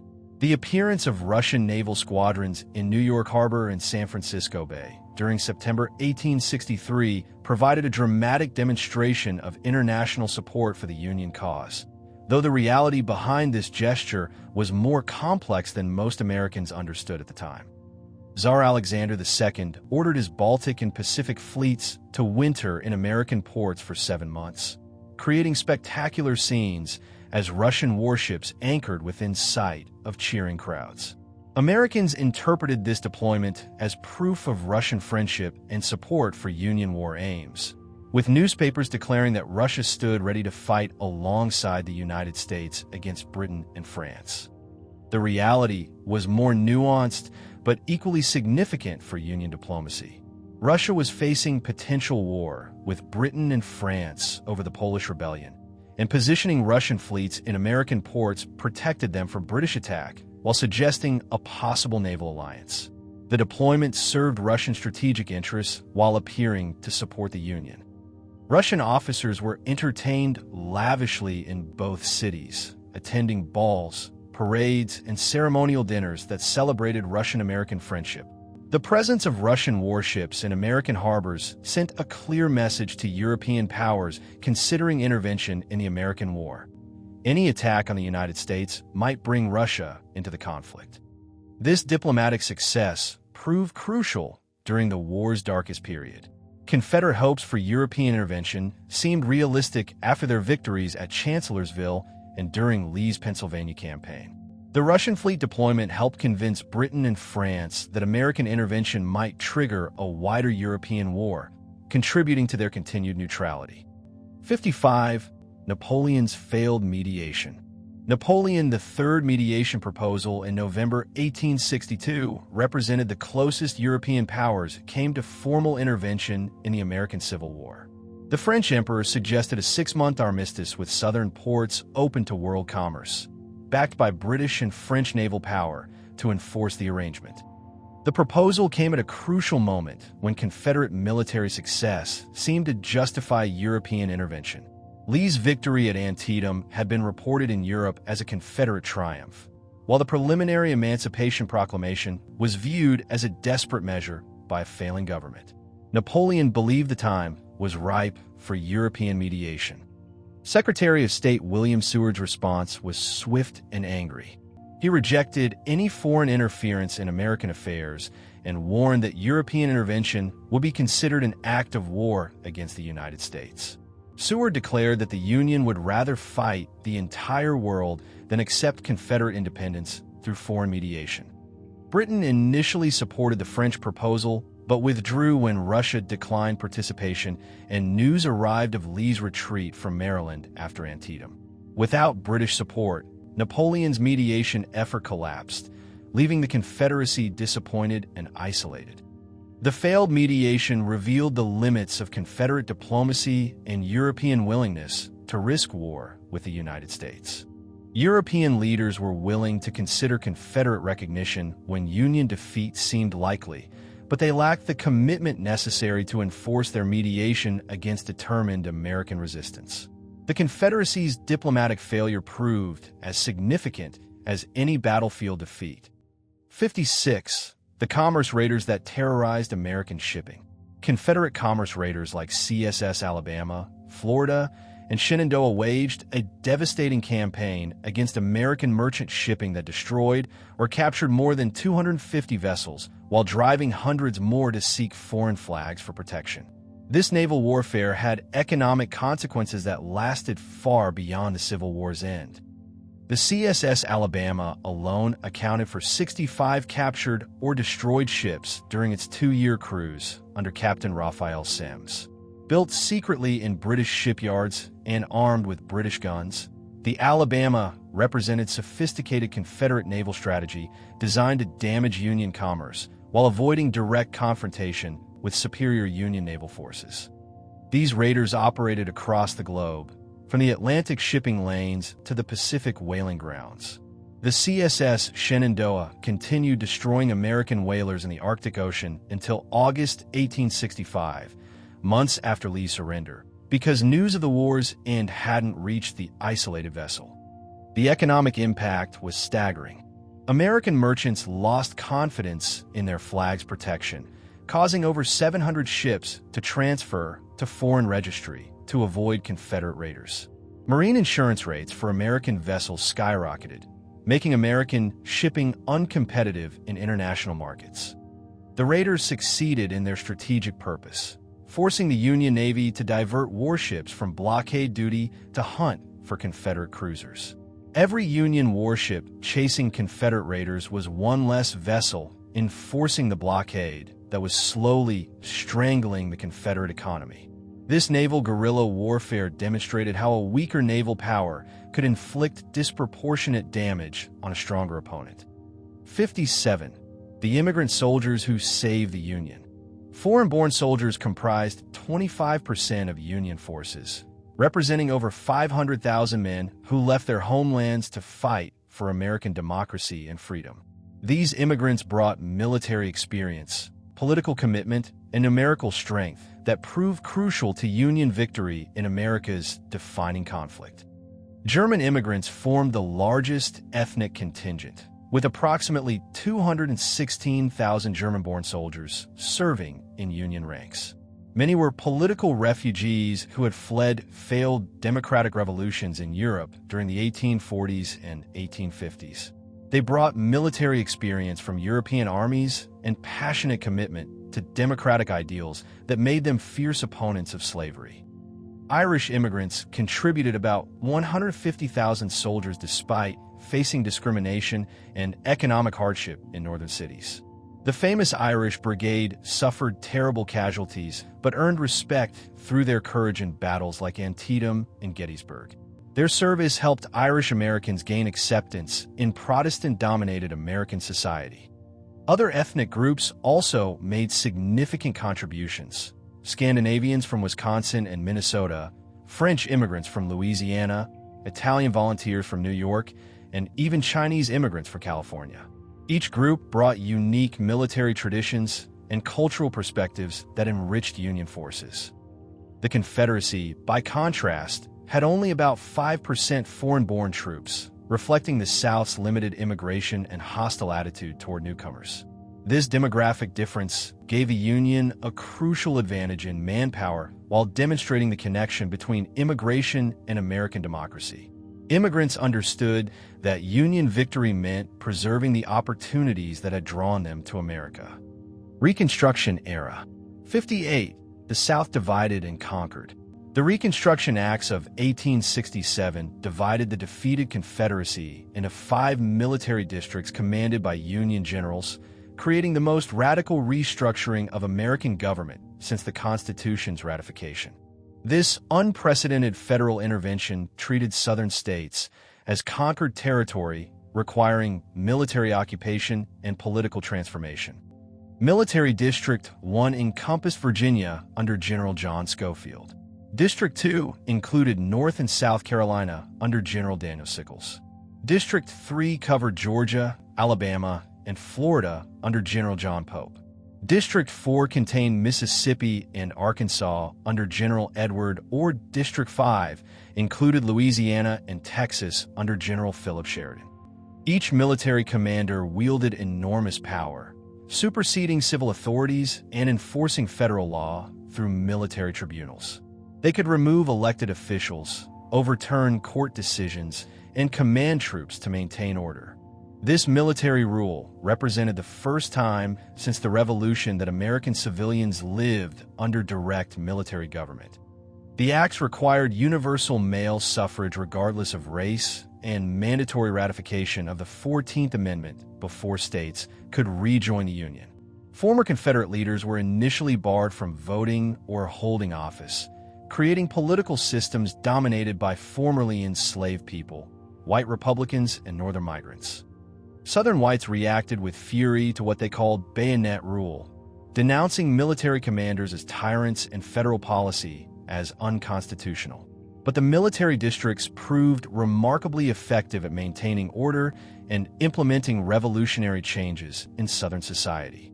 For the first time since the colonial era, African Americans participated equally in Southern political life.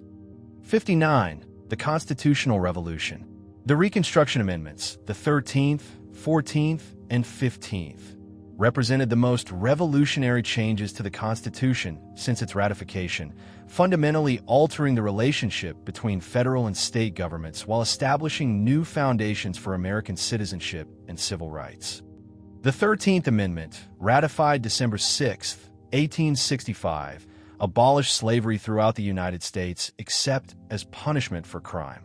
This seemingly simple language had profound implications, destroying the legal foundation of Southern society while raising complex questions about federal power and individual rights.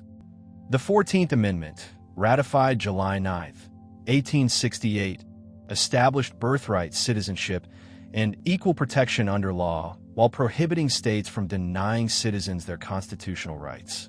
This amendment overturned the Dred Scott decision and created federal guarantees of civil rights that would become the foundation for future civil rights movements.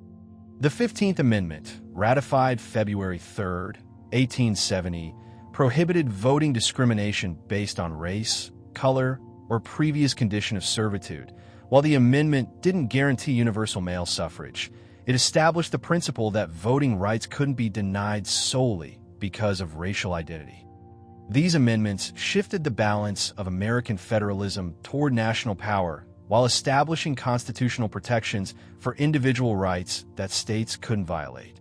They transformed the Constitution from a document focused primarily on government structure into one that guaranteed fundamental human rights. The amendments also established crucial precedents for federal intervention in state affairs when civil rights were threatened, providing constitutional foundations that would support the modern civil rights movement nearly a century later. 60. Black political power in the New South. During Reconstruction, 16 African Americans served in Congress, while over 600 held seats in state legislatures, representing the first and only time before the modern civil rights era that African Americans exercised significant political power in the South. These men proved that former slaves could master democratic politics and govern effectively.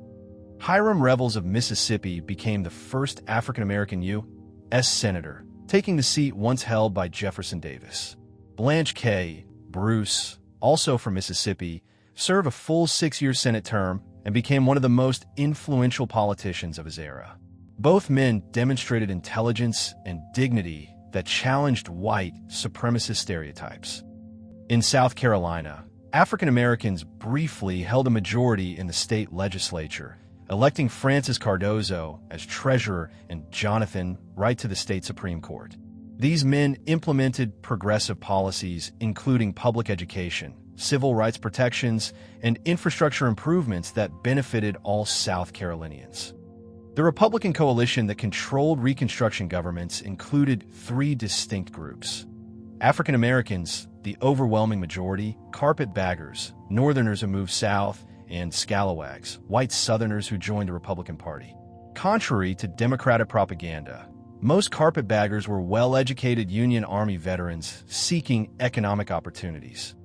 These Reconstruction governments established the South's first state-funded public school systems, expanded voting rights, and promoted economic development through railroad construction and industrial investment. Their achievements were remarkable considering they governed amid violent opposition and economic chaos. 61. The hotel room deal that ended an era. The Compromise of 1877 was hammered out in secret negotiations at Wormley's Hotel in Washington, D.C. during the constitutional crisis created by the disputed 1876 presidential election. This backroom deal ended Reconstruction and ushered in nearly a century of white supremacist rule in the South. Democrat Samuel Tilden had won the popular vote by over 250,000 votes and appeared to have captured the presidency, but disputed electoral votes from South Carolina, Louisiana, and Florida left the outcome uncertain. Both parties claimed victory while the nation faced its worst constitutional crisis since secession. Republican leaders offered Southern Democrats a deal: accept Rutherford Hayes as president in exchange for the withdrawal of federal troops from the South and promises of federal aid for Southern internal improvements. Southern Democrats agreed, abandoning their own candidate to secure an end to federal protection for African American rights. The negotiations revealed the cynical calculations behind Reconstruction's end. Northern Republicans had grown weary of Southern intervention and were eager to focus on economic issues.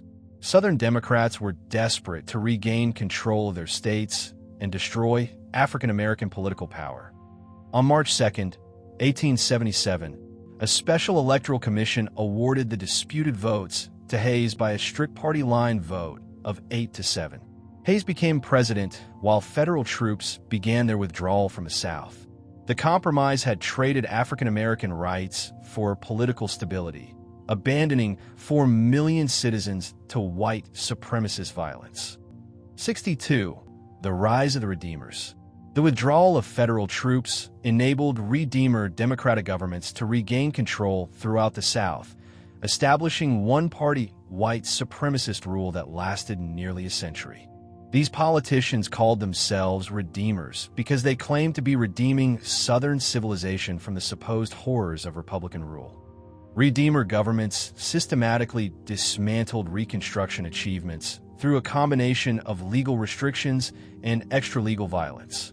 They slashed funding for public education, especially schools serving African American children. They repealed civil rights laws and replaced Republican officeholders with white Democrats committed to restoring racial hierarchy. Violence became the Redeemers' primary tool for maintaining power. The Ku Klux Klan and similar organizations terrorized African American voters while assassinating Republican leaders who challenged white supremacist rule. Federal authorities were powerless to intervene without local cooperation that never came. Economic coercion supplemented physical intimidation. African American farmers found themselves trapped in sharecropping systems that kept them in poverty and debt. Those who attempted to vote Republican or assert their rights faced economic retaliation that could destroy their livelihoods. The Redeemer campaign succeeded beyond their wildest expectations. By 1890, African American political participation had been virtually eliminated throughout the South. The brief experiment in interracial democracy was over, replaced by a racial caste system that would persist until the 1960s civil rights movement. 63. The legal lynching of democracy. Between 1882 and 1968, documented lynchings claimed 4,730 victims across the United States, including 3,440 African Americans who were murdered by white mobs determined to maintain racial supremacy through terrorism. These horrific statistics represent only documented cases. The actual number of lynching victims was undoubtedly higher. Lynching served multiple purposes in the post-Reconstruction South. It terrorized African American communities, enforcing white supremacy through random violence that could strike anyone at any time. It also provided a form of public entertainment for white communities, with lynchings often becoming carnival-like events attended by thousands of spectators. The victims included men, women, and children accused of crimes ranging from murder to disrespecting white people. Many lynchings occurred without any criminal accusation. Victims were killed for economic success, political activity, or simply being in the wrong place at the wrong time. Law enforcement officials often participated in lynchings or deliberately failed to prevent them. Courts rarely prosecuted lynch mob members, even when their identities were well known. This legal complicity demonstrated that lynching was a tool of social control supported by the entire white power structure. The psychological impact extended far beyond the immediate victims. Every lynching sent a message to the entire African American community. Step out of line, and you might be next. This reign of terror was designed to destroy any hope of racial equality and ensure that African Americans remained subordinated to white authority. 64. The theft of the vote. Through a systematic campaign of legal restrictions and extra-legal violence, Southern states reduced African American voter registration from over 90% during Reconstruction to just 3% by 1940. This massive disenfranchisement represented one of the most successful assaults on democratic rights in American history. Literacy tests became the primary legal weapon for excluding African American voters. These supposedly neutral requirements included questions like how many bubbles are in a bar of soap, or demands to recite and interpret complex constitutional passages.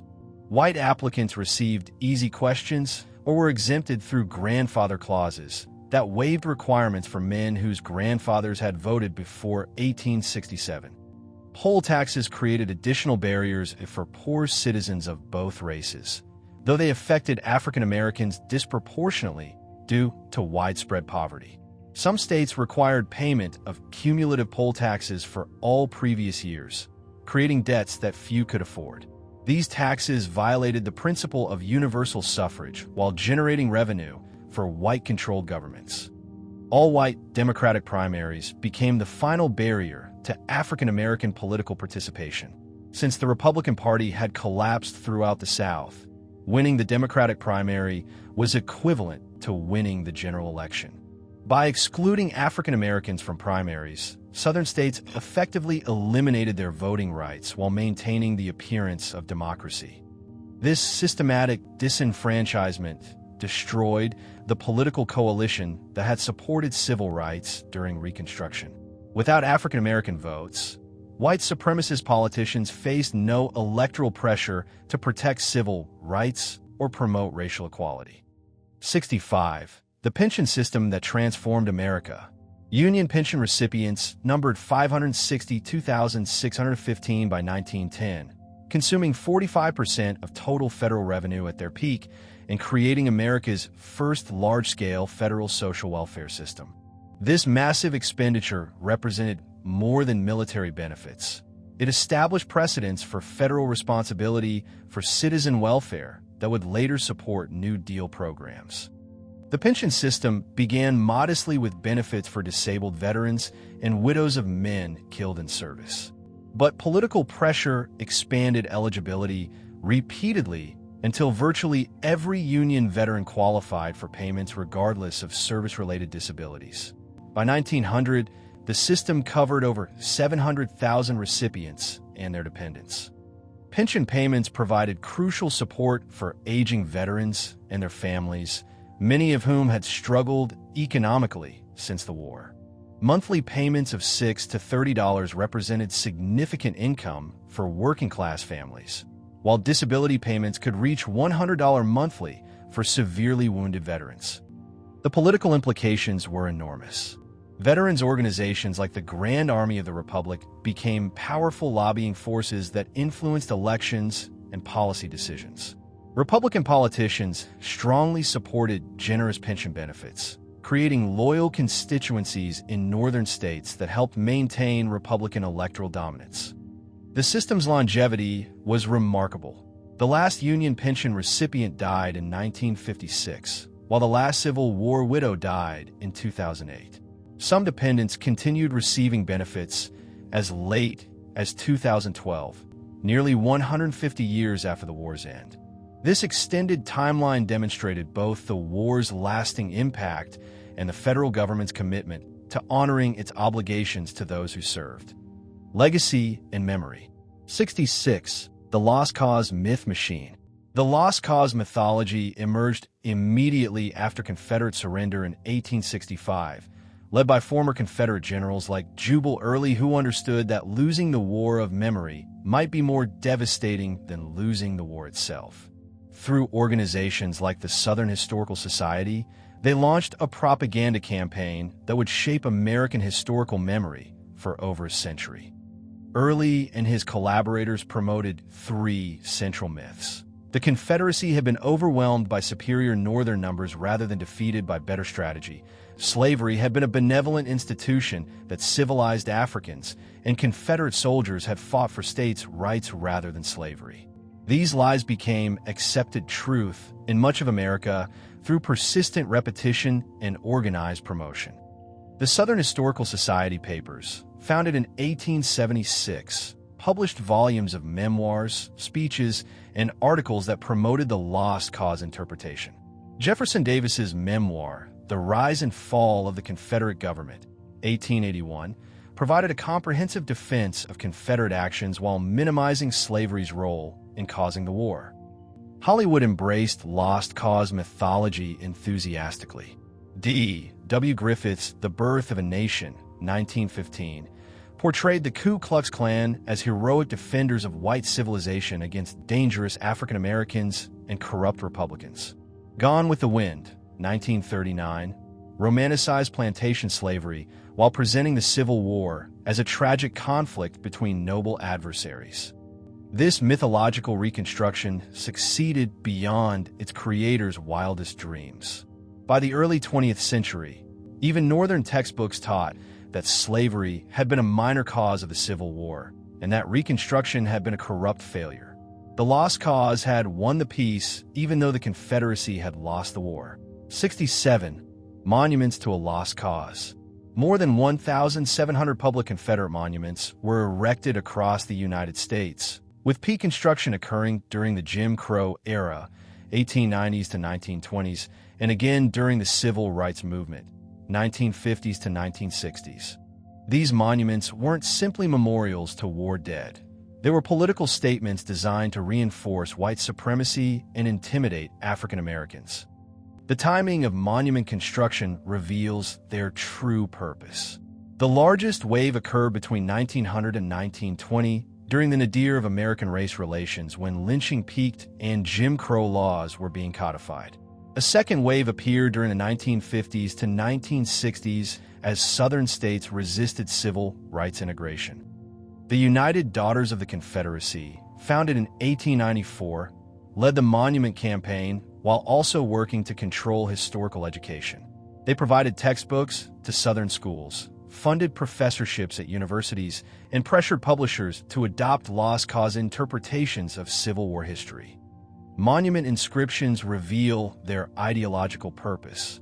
Rather than simple tributes to war dead, they often included messages about defending civilization, protecting sacred principles, and maintaining eternal vigilance.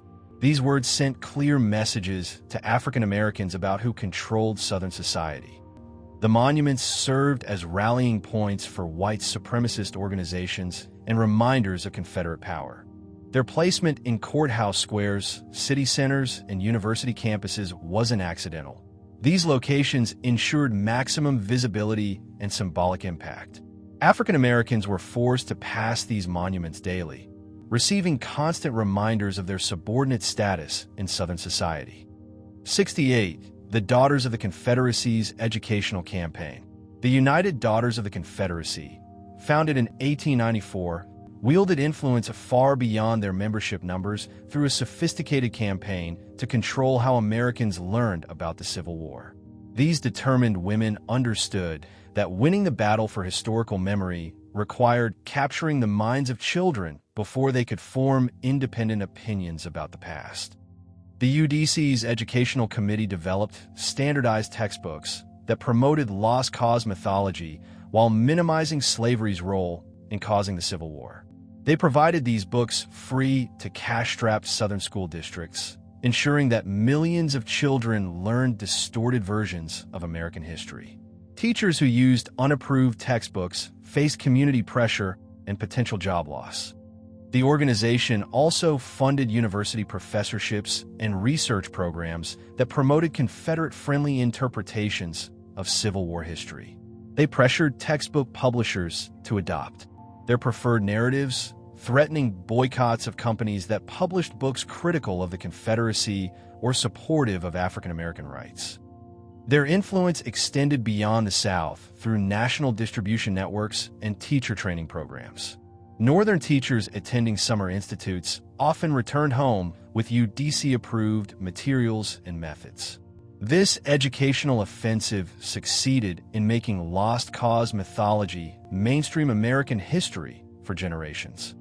The UDC's motto, "Lest We Forget," revealed their true purpose, ensuring that white supremacist interpretations of the Civil War would never be forgotten. even as the veterans who fought it passed away. 69. Reconstruction's hidden achievements. Despite its ultimate political failure, Reconstruction established institutional foundations that would support future civil rights movements while demonstrating that interracial democracy was possible in America. The era's achievements were systematically obscured by lost cause mythology, but they represented revolutionary changes in Southern society. Reconstruction governments established the South's first state-funded public school systems, creating educational opportunities for both races that had never existed before. These schools educated the first generation of African-American professionals, doctors, lawyers, teachers, and ministers who would lead future civil rights organizations. The era also saw the founding of historically black colleges and universities, HBCUs, that became centers of African-American intellectual life. Howard University, Fisk University, and dozens of other institutions trained leaders who would challenge segregation and discrimination for the next century. Infrastructure improvements during Reconstruction included massive railroad construction that connected the South to national markets while spurring economic development. New state constitutions included progressive provisions like women's property rights, debt relief for poor farmers, and expanded voting rights that benefited all citizens. Perhaps most importantly, Reconstruction proved that African Americans could participate effectively in democratic government when given the opportunity. The more than 2,000 African Americans who held office during Reconstruction demonstrated competence and integrity that belied white supremacist stereotypes. These achievements provided both inspiration and practical foundations for the modern civil rights movement that would finally complete Reconstruction's unfinished business. 70. The compromise that betrayed democracy. The Compromise of 1877 represented one of the most cynical political deals in American history, trading African American civil rights for Republican control of the presidency, while abandoning 4 million citizens to white supremacist violence. The negotiations revealed how easily democratic principles could be sacrificed for partisan political advantage. Southern Democrats had been prepared to accept Samuel Tilden's presidential victory after he won the popular vote by over 250,000 votes. But Republican leaders offered them something more valuable than the presidency: complete control over Southern society without federal interference. The deal was too tempting to refuse. The formal agreement included Republican promises to withdraw federal troops, provide federal funding for Southern internal improvements, and appoint a Southerner to the cabinet. Informal understandings included Republican acquiescence to Democratic efforts to disenfranchise African American voters and dismantle civil rights protections. Rutherford Hayes honored the agreement immediately after his inauguration, ordering the withdrawal of federal troops from South Carolina, Louisiana, and Florida. This action abandoned thousands of African American office holders and voters to white supremacist retaliation while signaling federal abandonment of civil rights enforcement. The compromise's consequences were catastrophic for American democracy. Within a decade, African American political participation had been virtually eliminated throughout the South through violence and legal restrictions. The promise of equal citizenship established during Reconstruction was betrayed for partisan political advantage. 71. The Long Night of Jim Crow. The Supreme Court's Plessy v. Ferguson decision in 1896 provided constitutional sanction for racial segregation through the separate but equal doctrine, legitimizing a system of apartheid that would persist for nearly 70 years. This legal framework institutionalized white supremacy while creating the illusion of constitutional compliance. Homer Plessy's challenge to Louisiana's railway segregation law had been carefully orchestrated by civil rights activists hoping to overturn discriminatory legislation. Instead, the court's 8-1 decision established legal precedent for segregation that would be used to justify discrimination in every aspect of American life. The separate but equal standard was fraudulent from its inception. Southern states provided grossly inferior facilities for African Americans while using the Plessy precedent to justify separate schools, restaurants, theaters, and public accommodations. These facilities were separate but never equal. Justice John Marshall Harlan's lone dissent proved prophetic when he declared that our Constitution is colorblind and predicted that the decision would prove as pernicious as the decision made by this tribunal in the Dred Scott case. His warning about stimulating race hate proved tragically accurate. The Plessy decision provided legal cover for a comprehensive system of racial oppression that extended far beyond public accommodations. Southern states used the precedent to justify segregated education, housing, employment, and even cemeteries. Jim Crow had received the Supreme Court's blessing. 72. The pension system's lasting legacy. The last Union Civil War pension recipient died in 1956, while the last Civil War widow passed away in 2008, demonstrating the conflict's remarkable reach across American generations. Some dependents continued receiving benefits as late as 2012, nearly 150 years after the war's end, making the Civil War pension system one of the longest-running government programs in American history. Irene Triplett of North Carolina became famous as the last person receiving Civil War benefits when she died in 2020. Her father, Mose Triplett, had deserted from the Confederate Army to join Union forces late in the war, then married Irene's mother when he was 83 and she was 34. Their daughter Irene lived to age 90, creating an extraordinary generational bridge spanning from slavery to the internet age. The pension system's evolution revealed changing attitudes toward veterans' benefits and federal responsibility for citizen welfare. What began as limited support for disabled veterans expanded into a comprehensive social welfare system that provided economic security for hundreds of thousands of families. Veterans organizations wielded enormous political influence through their lobbying efforts, establishing precedents for modern veterans' benefits and Social Security programs. The Grand Army of the Republic's success in securing generous pensions demonstrated how organized veterans could translate military service into political power. The system's financial impact was staggering. By 1910, pension payments consumed 45% of total federal revenue, making veterans' benefits the largest item in the federal budget and establishing the principle that the government owed ongoing support to those who served in military conflicts. Additional fascinating details. 73. The Alabama Claims. International Justice.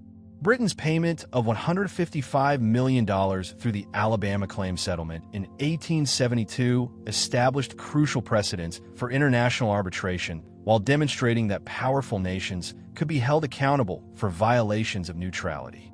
This peaceful resolution of a potentially explosive dispute showed how legal mechanisms could replace warfare in settling international disagreements. The claims arose from damage inflicted by Confederate commerce raiders built in British shipyards, particularly the CSS Alabama, which destroyed or captured 65 Union merchant vessels during its 2-year cruise. Union leaders argued that Britain had violated neutrality by allowing Confederate ships to be constructed and armed in British ports. Charles Francis Adams, the Union minister to Britain and son of President John Quincy Adams, pursued the claims with diplomatic skill that prevented war while preserving American rights. His patient negotiations over several years demonstrated how persistent diplomacy could achieve results that military action might not accomplish. The International Arbitration Tribunal met in Geneva, Switzerland, and included representatives from the United States, Britain, Italy, Switzerland, and Brazil. Their decision to award damages to the United States established the principle that neutral nations bore responsibility for preventing their territory from being used by belligerents. This precedent influenced international law for generations, providing a model for peaceful dispute resolution that would be incorporated into later institutions like the Hague Court and the United Nations. The Alabama Claim Settlement proved that even the greatest powers could submit to international arbitration when properly structured. 74. The Medical Revolution Under Fire. Anesthesia became widely accepted during the Civil War, with chloroform and ether used in most surgical procedures, making the conflict the first in history where soldiers could expect pain relief during medical treatment. This breakthrough transformed both military medicine and civilian medical practice while establishing American leadership in surgical innovation. Union surgeons performed over 175,000 operations using anesthesia, developing techniques and protocols that became standard practice in civilian hospitals. The massive scale of Civil War surgery provided unprecedented opportunities to refine anesthetic procedures and train medical personnel in their proper use. Confederate doctors faced greater challenges due to blockade shortages that limited access to chloroform and ether. Southern physicians often resorted to whiskey, opium, or even hypnosis for pain management, leading to innovations in alternative anesthetic techniques that proved useful in later conflicts.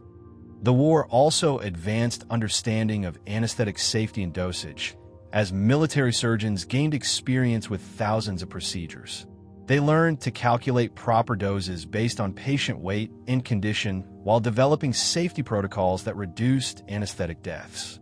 Military hospitals became training centers where civilian doctors learned modern surgical techniques, creating a generation of physicians with experience in trauma surgery, anesthesia, and infection control. These skills proved invaluable in peacetime practice and established American medicine's reputation for innovation and effectiveness. 75. Specialized medicine born from necessity. The Civil War pioneered specialized medical care as military hospitals developed expertise in treating specific types of injuries and conditions. Ophthalmologists treated eye injuries caused by gunshot wounds and artillery fragments, while neurologists studied head trauma from explosive shells, establishing these medical specialties decades before they became common in civilian practice. The Harvey Hospital in Washington became America's first specialized eye hospital, treating soldiers blinded by battlefield injuries. Surgeons developed new techniques for removing foreign objects from eyes, while pioneering prosthetic devices for soldiers who lost their sight completely. Neurological medicine advanced rapidly as doctors encountered unprecedented numbers of head injuries caused by artillery shells and rifle bullets. Military surgeons learned to distinguish between different types of brain trauma while developing surgical techniques for treating skull fractures and removing bullet fragments. Prosthetic limb production became a major industry as the war created tens of thousands of amputees. The federal government contracted with manufacturers to provide artificial limbs to all disabled veterans regardless of their ability to pay, creating the first large-scale prosthetics program and spurring innovations in design and manufacturing. Maxillofacial surgery emerged as doctors treated devastating facial wounds caused by new weapons. Surgeons developed reconstructive techniques that restored both function and appearance to soldiers whose faces had been destroyed by bullets and shrapnel, pioneering plastic surgery techniques that would benefit civilian patients for generations. 76. The Ambulance Corps Revolution. Dr. Jonathan Letterman's establishment of the first organized ambulance corps in military history revolutionized battlefield medicine, while creating the foundation for modern emergency medical services. His three-tier system of care, field stations for immediate treatment, field hospitals for surgery, and general hospitals for recovery, became the model for trauma care worldwide. Before Letterman's reforms, wounded soldiers often lay on battlefields for days waiting for help, if it came at all. Medical evacuation was haphazard and inefficient, with soldiers pressed into service as stretcher bearers who often abandoned their duties when fighting intensified. The new ambulance corps employed specially trained stretcher bearers who remained unarmed and focused solely on medical evacuation. These men wore distinctive badges and received training in first aid, patient transport, and battlefield navigation that allowed them to operate effectively under fire.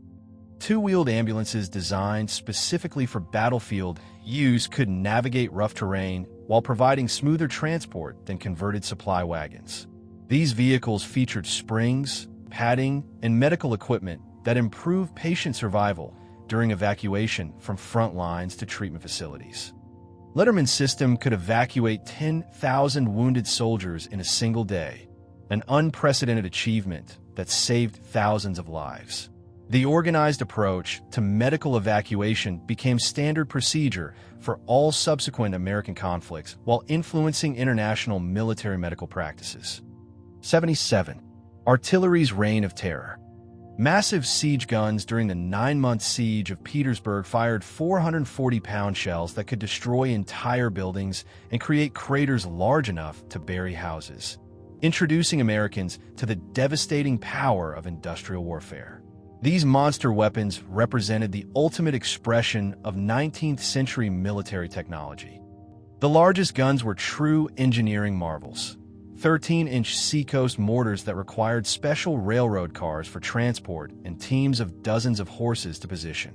These weapons fired shells weighing more than most soldiers, creating explosions that could be heard for miles and felt through the ground like earthquakes. Union engineers constructed elaborate gun positions with overhead protection, underground ammunition storage, and crew quarters that resembled small fortresses. Battery crews worked around the clock to maintain continuous bombardment, with some guns firing over 100 rounds per day for months at a time. The psychological impact was enormous. Confederate defenders reported that the constant bombardment prevented normal sleep, disrupted military operations, and created stress that wore down morale over months of exposure. Civilians in Petersburg lived in cellars and caves, emerging only when absolutely necessary.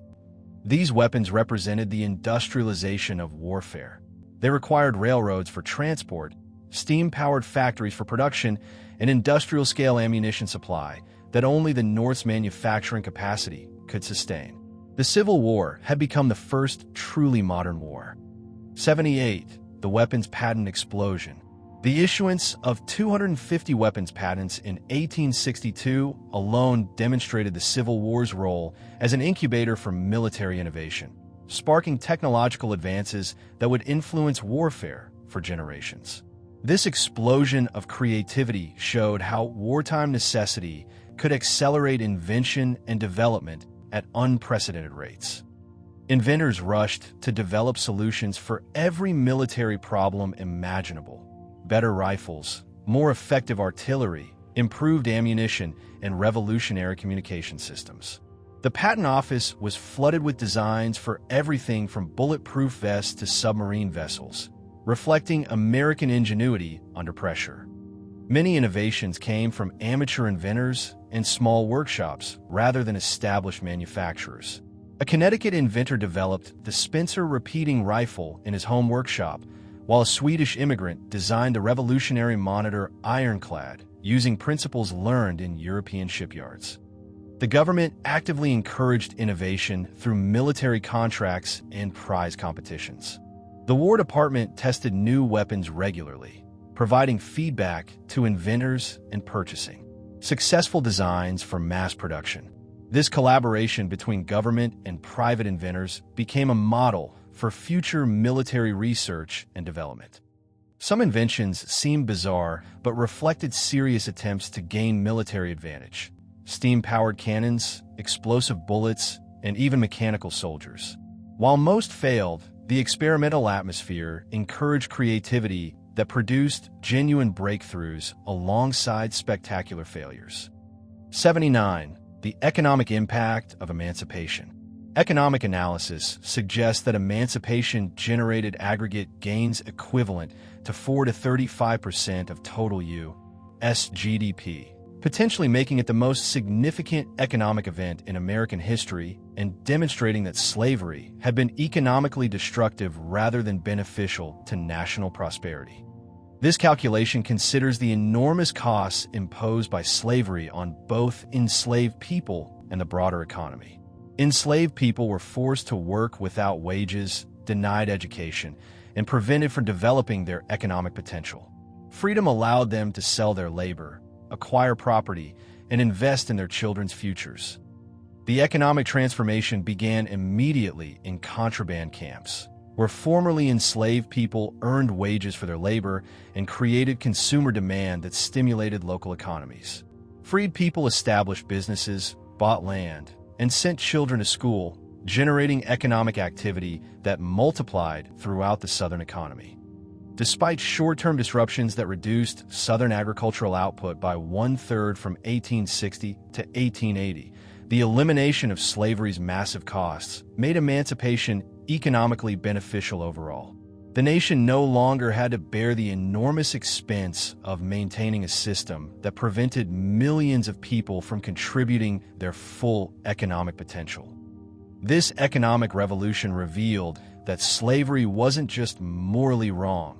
It was economically destructive, preventing the South from developing the diversified economy necessary for sustained growth. Emancipation freed not just enslaved people, but the entire American economy from the constraints of human bondage. 80. The nation transformed. The American Civil War transformed the United States from a loose confederation of independent states into a unified nation with a powerful federal government, while simultaneously ending slavery and establishing constitutional foundations for civil rights that would endure for generations. This revolutionary change came at an unprecedented cost in human life that touched every American family. The conflict proved that democratic governments could survive existential challenges while emerging stronger and more committed to human freedom. The Union's victory demonstrated that popular government could mobilize resources, sustain popular support, and achieve moral objectives even when facing determined opposition from fellow citizens. Technological innovations during the war, from mass production techniques to medical advances, shaped modern America far beyond the battlefield. The conflict accelerated industrialization, advanced medical practice, expanded women's roles, revolutionized communication, and fundamentally altered the American economy in ways that influenced the nation's development for decades. The war's social impact was equally profound. Military service created bonds that transcended regional and ethnic differences, while shared sacrifice forged national identity among immigrants from dozens of countries. Veterans returned home with expanded horizons and new expectations about American possibilities. Most significantly, the conflict established constitutional foundations for equality while simultaneously creating conditions that enabled nearly a century of segregation and racial oppression. This contradiction between constitutional promise and social reality would require another century to begin resolving through the modern civil rights movement. 81. The medical miracles of war. Dr. Jonathan Letterman never intended to revolutionize medicine when he was appointed medical director of the Army of the Potomac in 1862, but his innovations would save more lives than any general's battlefield tactics. The chaos he witnessed at Bull Run, where wounded soldiers lay unattended for days while medical supplies sat unused miles away, convinced him that military medicine needed complete reorganization. Letterman's three-tier medical system transformed battlefield care from medieval butchery into modern trauma medicine. Field stations provided immediate first aid within sight of fighting. Field hospitals performed life-saving surgery just behind the lines, and general hospitals offered long-term recovery care in safe locations. This systematic approach ensured that wounded soldiers received appropriate care at each stage of treatment. The innovation that saved the most lives was his organized ambulance corps. Before Letterman's reforms, wounded soldiers were often left to crawl to safety or depend on untrained volunteers. His specially trained stretcher bearers wore distinctive badges, remained unarmed, and focused solely on medical evacuation under fire. Two-wheeled ambulances designed for rough terrain could navigate battlefields that destroyed ordinary wagons. These vehicles featured springs, padding, and medical equipment that improved survival rates during transport from front lines to hospitals. Letterman's system could evacuate 10,000 wounded men in a single day, an achievement that influenced military medicine worldwide. 82. The submarine graveyard. The Confederate submarine H.L. Hunley's successful attack on the USS Housatonic on February 17, 1864, marked both a triumph of innovation and a tragedy that foreshadowed submarine warfare's deadly future. Lieutenant George Dixon and his crew of 8 volunteers knew their mission was essentially suicidal, but they believed their sacrifice might save Charleston from Union blockade. The Hunley was hand-cranked by 8 men working in cramped conditions that made every dive potentially fatal. Previous crews had already died during training exercises, including the submarine's inventor Horace Hunley, who drowned when a vessel sank during a test run. Dixon's crew were volunteers who understood they might join the growing list of submarine casualties. Their target, the USS Housatonic, was a 1,200-ton Union warship mounting 8 guns and carrying a crew of 155 men.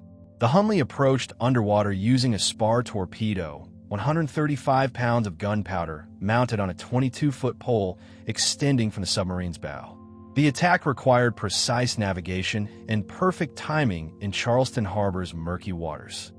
The explosion sank the Housatonic in minutes, creating history's first successful submarine attack on an enemy warship.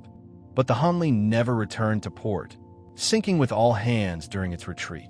The submarine's wreck wasn't discovered until 1995, with the crew still at their stations after 131 years underwater, a testament to their dedication and the deadly nature of early submarine warfare. 83. The Floating Fortresses. The USS Monitor and CSS Virginia's historic duel on March 9, 1862, lasted 4 hours but changed naval warfare forever, proving that wooden warships were obsolete and introducing the age of armored vessels. Neither ship could penetrate the other's armor, but their battle demonstrated that naval supremacy now belonged to nations with industrial capacity to build iron warships. The Virginia, converted from the burned hull of the USS Merrimack, had terrorized Union forces the previous day by ramming and sinking the USS Cumberland while destroying the USS Congress with explosive shells. Wooden warships that had ruled the seas for centuries proved helpless against iron armor and rifled guns. When a Monitor arrived after midnight steaming from New York, Union sailors cheered the arrival of their iron savior. John Ericsson's revolutionary design featured a rotating turret housing 2 11-inch guns, while the low-profile hull sat almost entirely underwater like a mechanical sea monster. The battle resembled a duel between medieval knights in armor. Both ships pounded each other at point-blank range without inflicting serious damage. The Monitor was struck 22 times while firing 41 shots at the Virginia, which sustained 97 indentations but remained operational. Spectators described the sound as hammers striking anvils amplified 1,000-fold. The strategic implications extended far beyond Hampton Roads. European powers recognized overnight that their wooden fleets were obsolete, sparking an international ironclad arms race that would continue for decades. The age of sail had ended forever in 4 hours of thunderous but indecisive combat. 84. The naval mines that changed warfare. Confederate naval mines, called torpedoes in Civil War terminology, sank 40 Union ships during the war while establishing principles of underwater warfare that would influence naval strategy for generations. These hidden weapons created constant psychological pressure on Union forces, making routine naval operations nerve-wracking ordeals where death could strike without warning. Confederate engineers developed several ingenious mine designs to defend their ports and rivers. Contact mines floated just below the surface, detonating when ships struck projecting spikes or chemical triggers. Electrically controlled mines could be fired from shore stations, allowing defenders to time explosions perfectly. Some used clockwork mechanisms, while others employed chemical fuses activated by seawater. The most successful deployment occurred in Mobile Bay, where Confederates planted over 100 torpedoes to protect their last major Gulf port. Admiral David Farragut's famous order, "Damn the torpedoes, full speed ahead," came during his assault on these defenses on August 5, 1864, when a USS Tecumseh struck a mine and sank in minutes. The Tecumseh's destruction demonstrated mine warfare's deadly effectiveness. The Monitor-class ironclad, designed to be nearly invulnerable to conventional weapons, was destroyed instantly by a hidden explosive that cost less than a single artillery shell. 93 sailors died in the sinking, including the ship's captain. Confederate mine technology proved surprisingly sophisticated, featuring waterproof cases, reliable detonation systems, and precise placement methods. Many Union officers grudgingly admitted that Southern torpedoes were more effective than conventional shore batteries in defending strategic waterways. 85. The hardtack horror stories. Union soldiers' daily bread came in the form of hardtack, 3-inch square crackers that were so notoriously difficult to eat that they inspired countless nicknames like tooth dullers, sheet iron crackers, and worm castles. These virtually indestructible biscuits made from flour and water became symbols of military life's hardships while providing essential nutrition for marching armies. Hardtack's durability was both blessing and curse. The crackers could last for years if kept dry, making them ideal for military logistics, but they were often so hard that soldiers couldn't bite through them without risking broken teeth. Veterans developed creative techniques for making hardtack edible, soaking in coffee, frying in bacon grease, or crumbling into soup. The worm castle nickname came from hardtack's tendency to become infested with weevils and other insects during long storage. Soldiers learned to tap their crackers against trees before eating. If nothing crawled out, the hardtack was probably safe to consume. Some men preferred eating their rations in darkness to avoid seeing the bugs. Despite complaints, hardtack provided essential carbohydrates that kept armies marching. A single cracker contained about 100 calories, and soldiers typically received 9 to 10 crackers daily as part of their rations. The crackers were so nutritious that some veterans continued eating hardtack after the war from habit and nostalgia.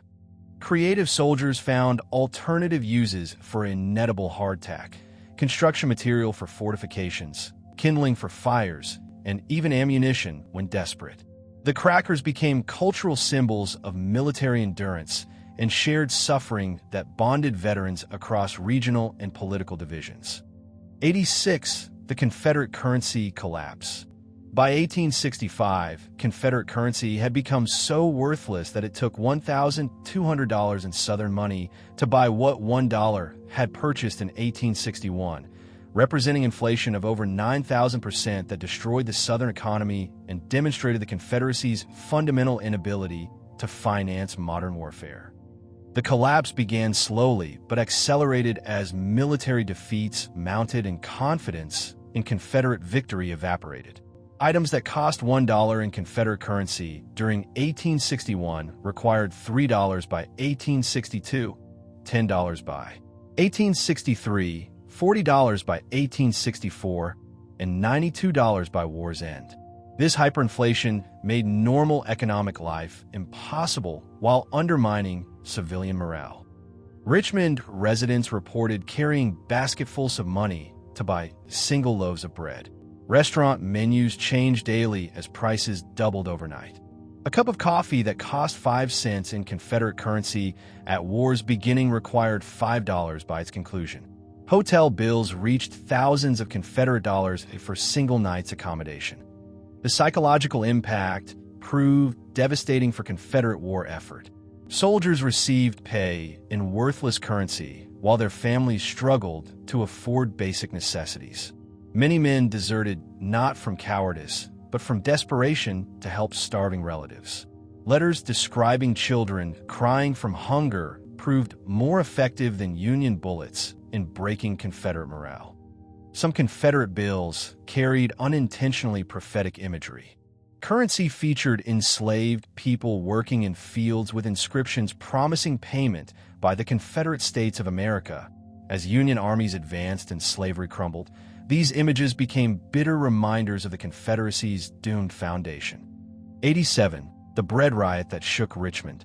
April 2, 1863, witnessed the largest civil disturbance in Confederate history when over 100 women marched through Richmond streets demanding food as prices increased to levels that made survival impossible for working families. These desperate mothers and wives carried axes, knives, and empty baskets while chanting bread or blood in scenes that resembled European revolutions. The demonstration began peacefully at Capitol Square, where women discussed their impossible circumstances. Mary Jackson, a tall woman with commanding presence, declared they would march to Governor John Letcher's mansion and demand government action.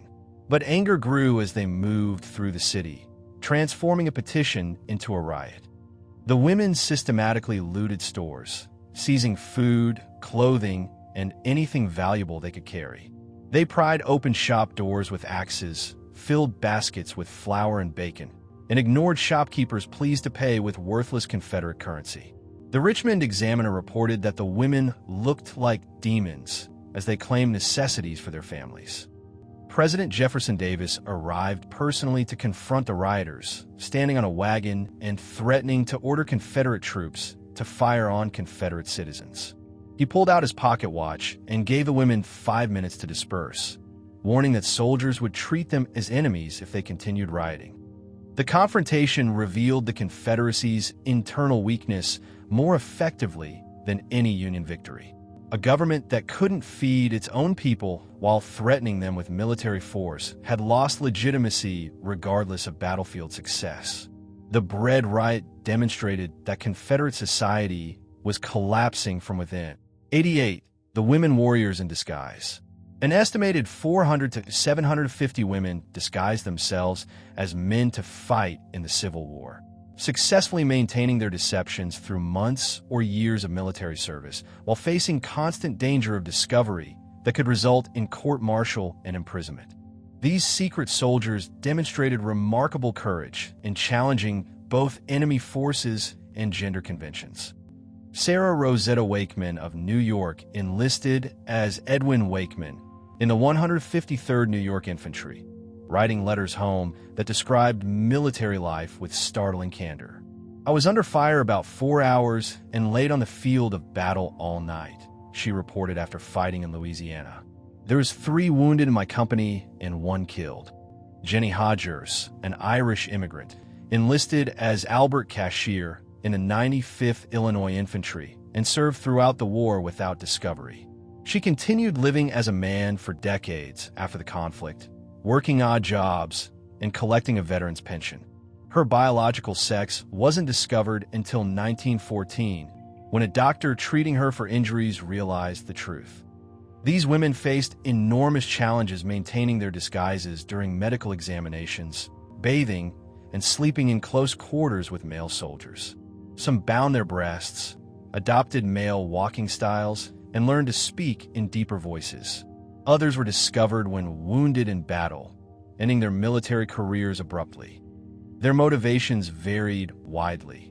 Some sought adventure and escape from restrictive gender roles. Others wanted to follow husbands or brothers into service, and many were driven by patriotic fervor equal to any man's.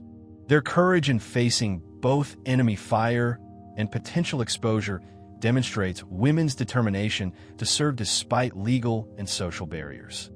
89. The Spies in Petticoats. Rose O'Neal Greenough transformed her Washington drawing room into the Confederacy's most effective intelligence operation, using her beauty, charm, and social connections to gather military secrets that influenced early Civil War strategy. Known as Wild Rose for her striking appearance and magnetic personality, Greenough had entertained senators, congressmen, and military officers for years before the war.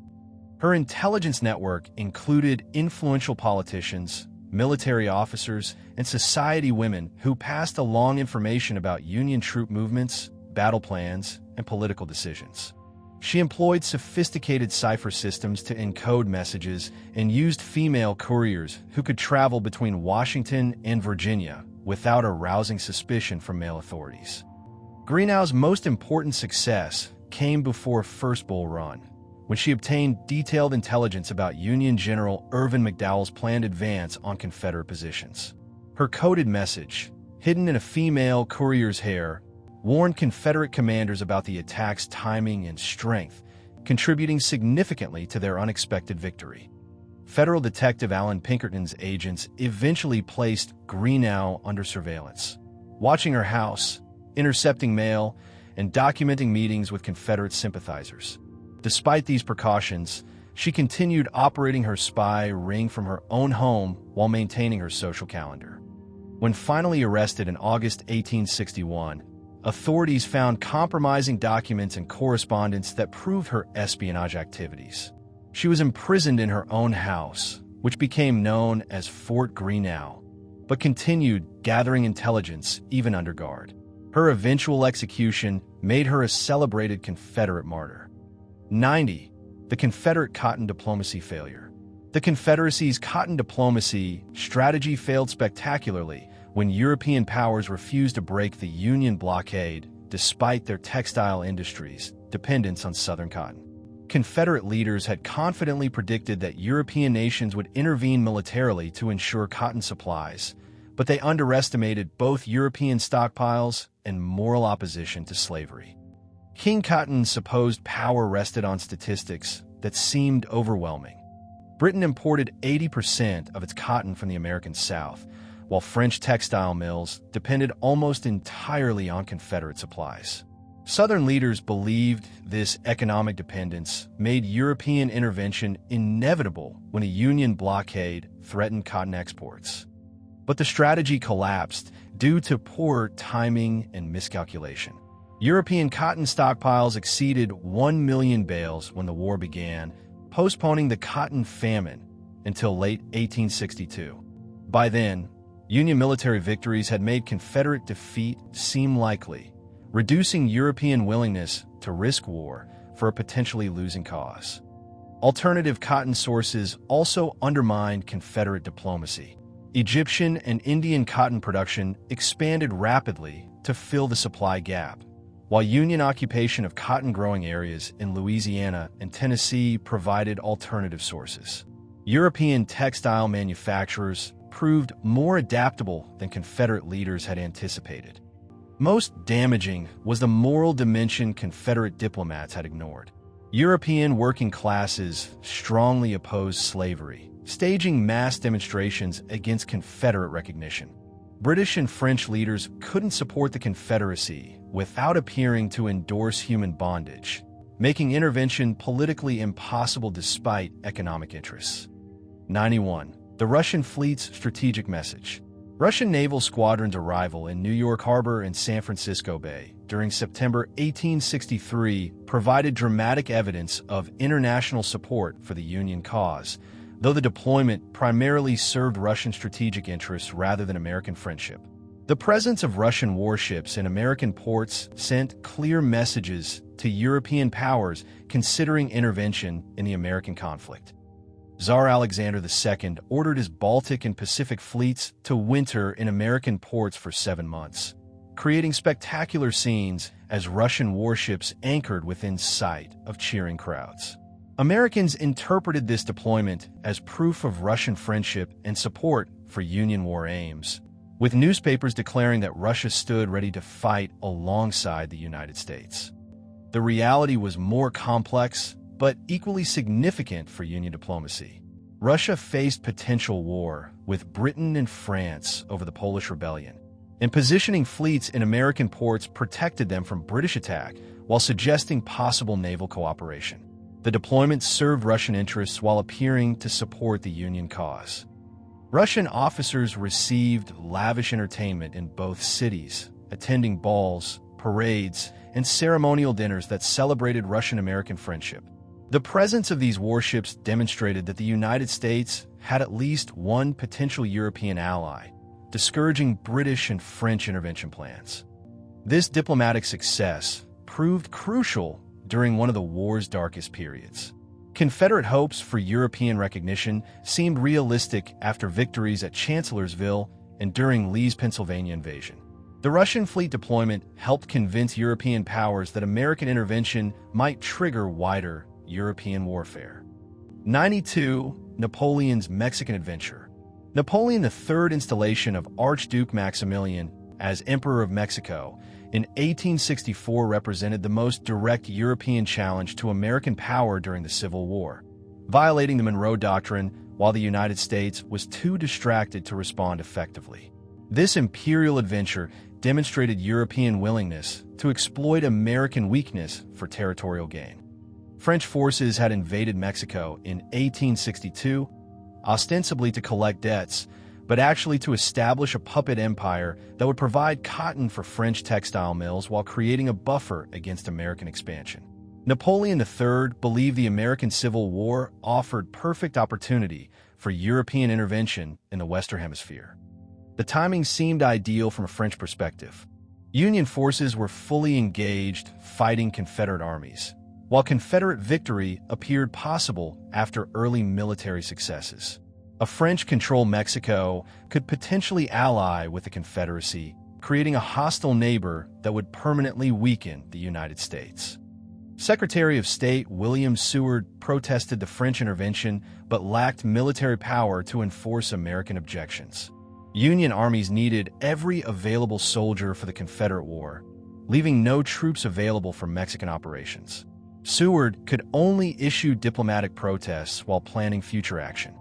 The French adventure ultimately failed after Union victory eliminated Confederate support and freed American troops for potential Mexican intervention. Maximilian was executed by Mexican Republicans in 1867, ending Napoleon's imperial dreams. But the episode demonstrated how European powers were willing to exploit American division for territorial advantage. 93.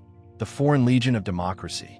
Foreign-born soldiers comprised 25% of Union forces, representing over 500,000 men who chose to fight for American democracy despite having no legal obligation to serve. These immigrants brought military experience, political commitment, and crucial manpower that proved essential to Union victory while demonstrating the connection between immigration and American freedom. German immigrants formed the largest ethnic contingent with approximately 216,000 soldiers, many being political refugees from failed European democratic revolutions during the 1840s and 1850s. They brought military experience from European armies and passionate commitment to democratic ideals that made them fierce opponents of slavery and secession. The German 11th Corps fought with particular distinction at Gettysburg, where their determined resistance on the first days fighting helped Union forces maintain defensive positions on Cemetery Hill. Despite suffering heavy casualties, German units held their ground against Confederate assaults while other units retreated in disorder. Irish immigrants contributed about 150,000 soldiers despite facing discrimination and economic hardship in northern cities.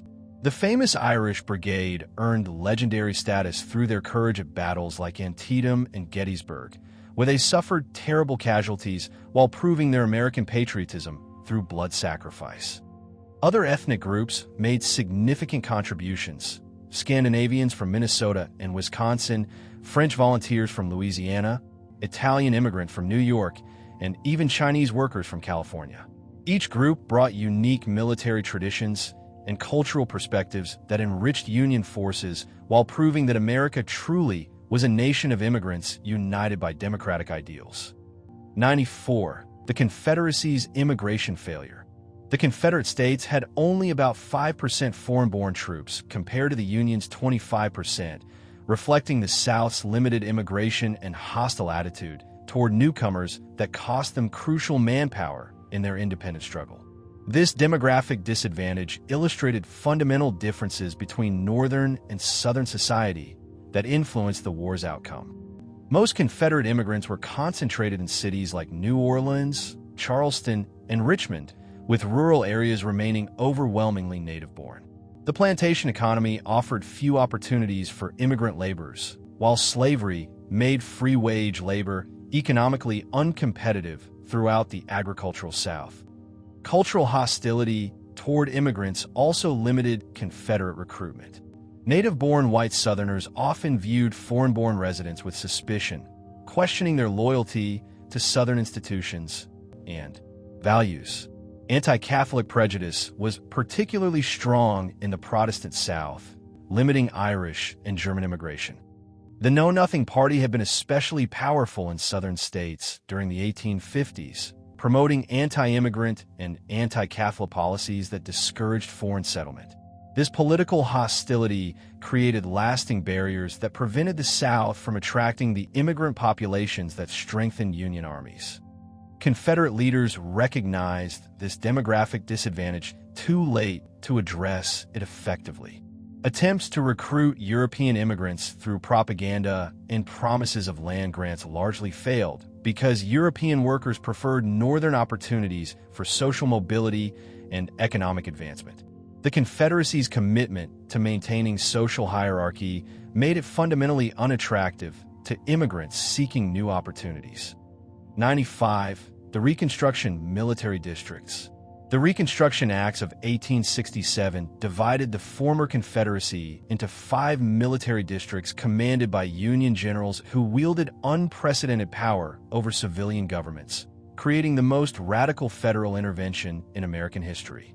This military occupation represented a revolutionary transformation of federal-state relations that established new precedents for central government authority. Military District 1 encompassed Virginia under General John Schofield, who proved relatively moderate in implementing Reconstruction policies. District 2 included North and South Carolina under General Daniel Sickles, the former Union general who had lost his leg at Gettysburg. District 3 covered Georgia, Alabama, and Florida under General John Pope, who had suffered defeat at Second Bull Run. District 4 contained Mississippi and Arkansas under General Edward Ord, while District 5 included Louisiana and Texas under General Philip Sheridan, who implemented the most aggressive Reconstruction policies. Each military commander superseded civil authorities, enforcing federal law through military tribunals while overseeing political and social transformation. The military governors could remove elected officials, overturn court decisions, and command troops to maintain order while implementing federal requirements for readmission to the Union.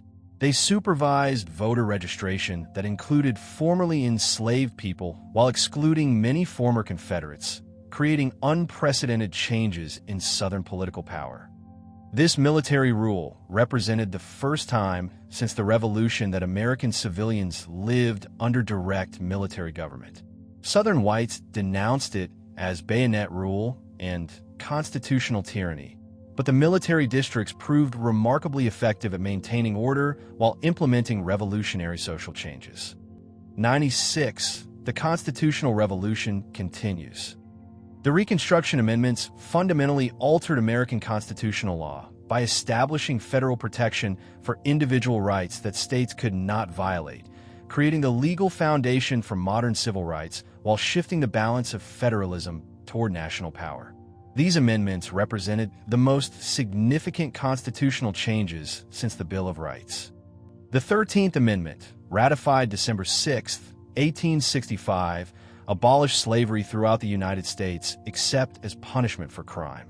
This seemingly simple language had profound implications, destroying the legal foundation of Southern society while establishing federal power to eliminate state-sanctioned human bondage. The 14th Amendment, ratified July 9, 1868, established birthright citizenship and equal protection under law while prohibiting states from denying citizens their constitutional rights. Section 1 overturned the Dred Scott decision by declaring that all persons born or naturalized in the United States were citizens entitled to equal protection. Section 2 reduced congressional representation for states that denied voting rights to male citizens, providing constitutional pressure for universal male suffrage. Section 3 barred former Confederate officials from federal office unless pardoned by Congress. Section 4 guaranteed federal and state debts while repudiating Confederate obligations. The 15th Amendment, ratified February 3, 1870, prohibited voting discrimination based on race, color, or previous condition of servitude. While it didn't guarantee universal male suffrage, the amendment established the principle that voting rights couldn't be denied solely because of racial identity, creating constitutional foundations for future civil rights legislation. 97. The black politicians who proved democracy works. During Reconstruction, 16 African Americans served in Congress, while over 600 held seats in state legislatures, proving that former slaves could master democratic politics and govern effectively when given the opportunity. These remarkable men challenged every stereotype about African American capabilities while demonstrating that democracy could work across racial lines. Hiram Revels of Mississippi became the first African American U.S. Senator, ironically taking the seat once held by Jefferson Davis, President of the Confederacy. Revels, a minister and educator, impressed colleagues with his dignity and intelligence while advocating for civil rights and educational opportunities for all citizens. Blanche K. Bruce, also from Mississippi, served a full 6-year Senate term from 1875 to 1881, becoming one of the most influential politicians of his era. Bruce advocated for civil rights, Native American rights, and Chinese immigration, demonstrating a broad vision of American democracy that transcended racial boundaries. In South Carolina, African Americans briefly held a majority in the state legislature, implementing progressive policies including public education, civil rights protections, and infrastructure improvements. Francis Cardozo served as state treasurer, while Jonathan Wright became the first African American state Supreme Court justice. These Reconstruction governments established the South's first state-funded public school systems, built railroads and other infrastructure, and promoted economic development that benefited all citizens. Their achievements were remarkable considering they governed amid violent opposition from white supremacist organizations determined to destroy interracial democracy. 98. The deal that ended an era. The Compromise of 1877 represented one of the most cynical political bargains in American history, trading African American civil rights for Republican control of the presidency, while abandoning 4 million citizens to white supremacist violence. The secret negotiations at Wormley's Hotel in Washington revealed how easily democratic principles could be sacrificed for partisan advantage. Democrat Samuel Tilden had clearly won the popular vote by over 250,000 votes and appeared to have captured the presidency, but disputed electoral votes from South Carolina, Louisiana, and Florida created a constitutional crisis. Both parties claimed victory while the nation faced its worst political emergency since secession.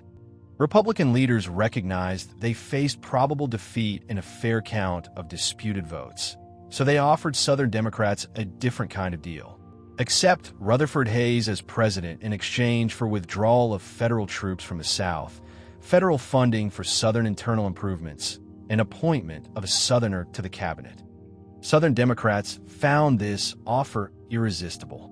Rather than supporting their own party's candidate, they agreed to accept a Republican president in exchange for complete control over Southern society without federal interference. The deal guaranteed an end to federal protection for African American rights.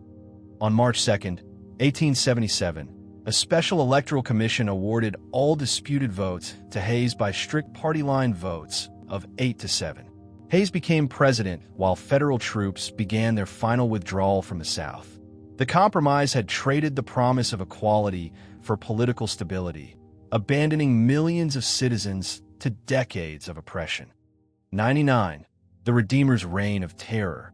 The withdrawal of federal troops enabled Redeemer Democratic governments to regain control throughout the South, establishing one-party, white supremacist rule that would persist for nearly a century. These politicians called themselves Redeemers because they claimed to be redeeming Southern civilization from the alleged horrors of Republican government and African American political participation. Redeemer campaigns combined legal restrictions with systematic violence designed to destroy African American political power permanently. They slashed funding for public education, particularly schools, serving African American children, while repealing civil rights laws and replacing Republican officeholders with white Democrats committed to racial hierarchy. The Ku Klux Klan and similar terrorist organizations became unofficial arms of Democratic Party politics, assassinating Republican leaders while intimidating African American voters through midnight raids, whippings, and murders. Federal authorities were powerless to intervene without local cooperation that never materialized.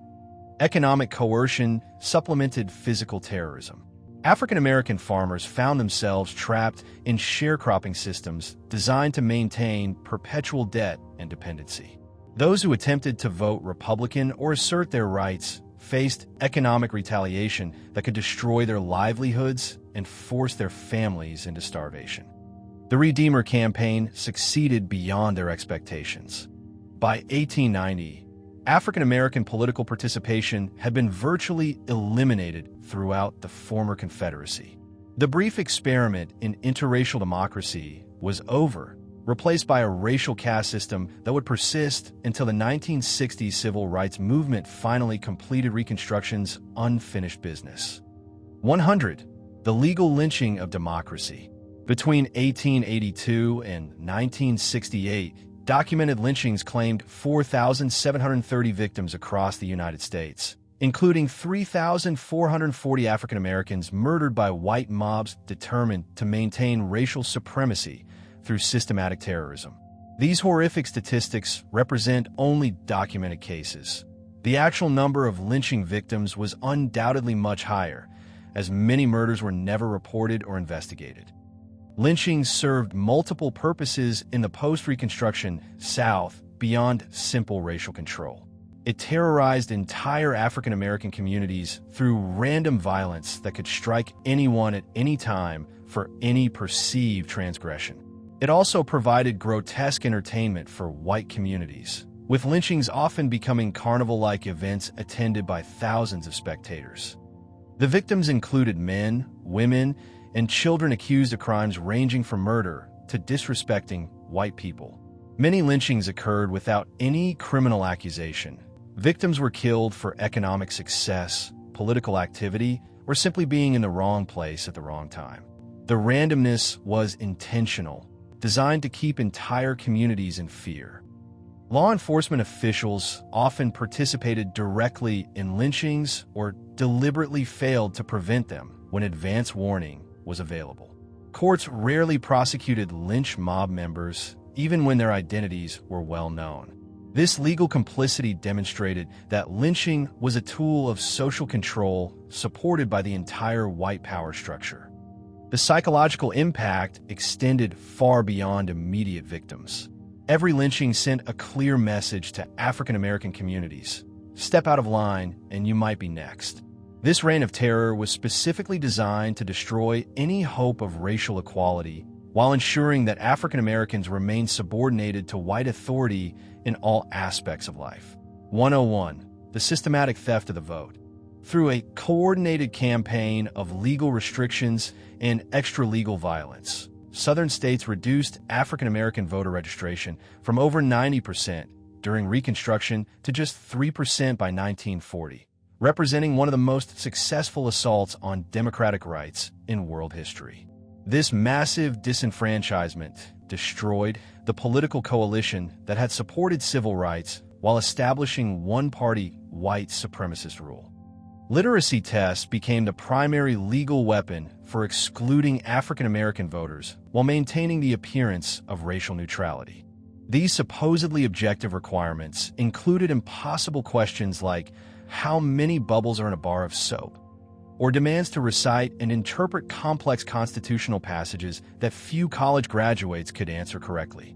White applicants received easy questions or were exempted entirely through grandfather clauses that waived literacy requirements for men whose grandfathers had voted before 1867, a date chosen specifically to exclude African Americans while including poor whites.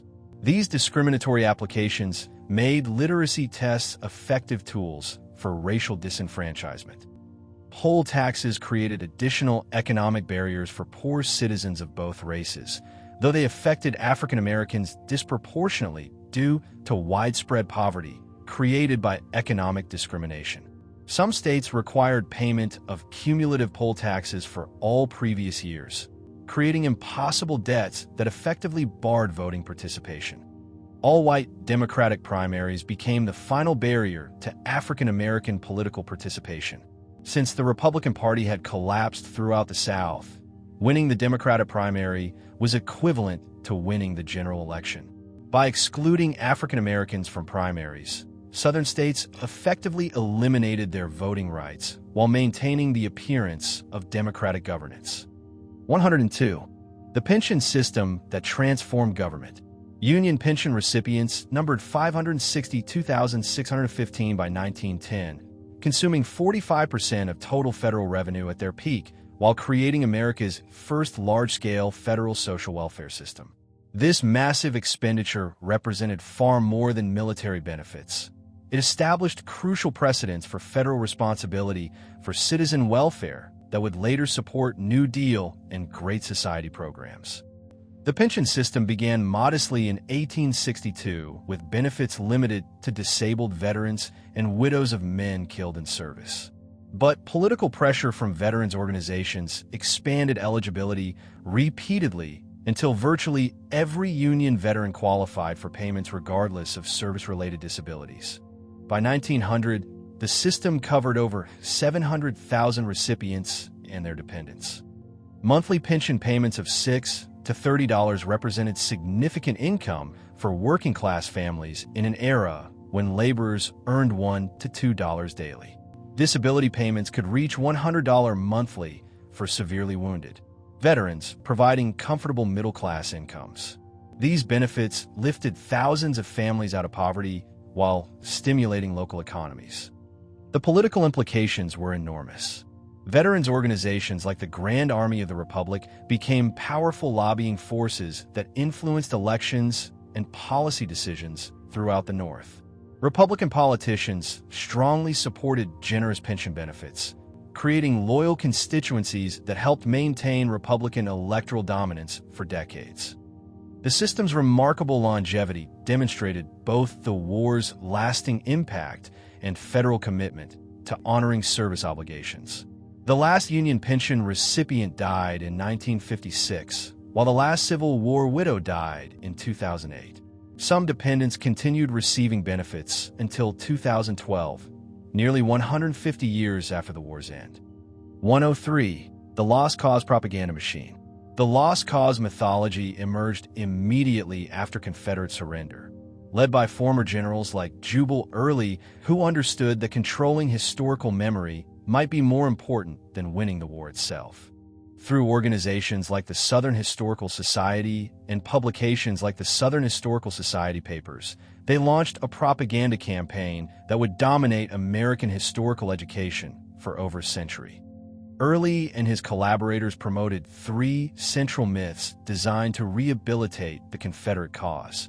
The South had been overwhelmed by superior Northern numbers rather than defeated by better strategy. Slavery had been a benevolent institution that civilized Africans, and Confederate soldiers had fought for states' rights rather than slavery preservation. These carefully crafted lies became accepted historical truth through persistent repetition and organized promotion. Jefferson Davis's memoir, The Rise and Fall of the Confederate Government, 1881, provided comprehensive defense of Confederate actions while minimizing slavery's role in causing the conflict.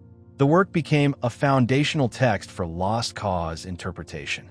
Hollywood enthusiastically embraced Lost Cause mythology, with D. W. Griffith's The Birth of a Nation, 1915, portraying the Ku Klux Klan as heroic defenders of white civilization.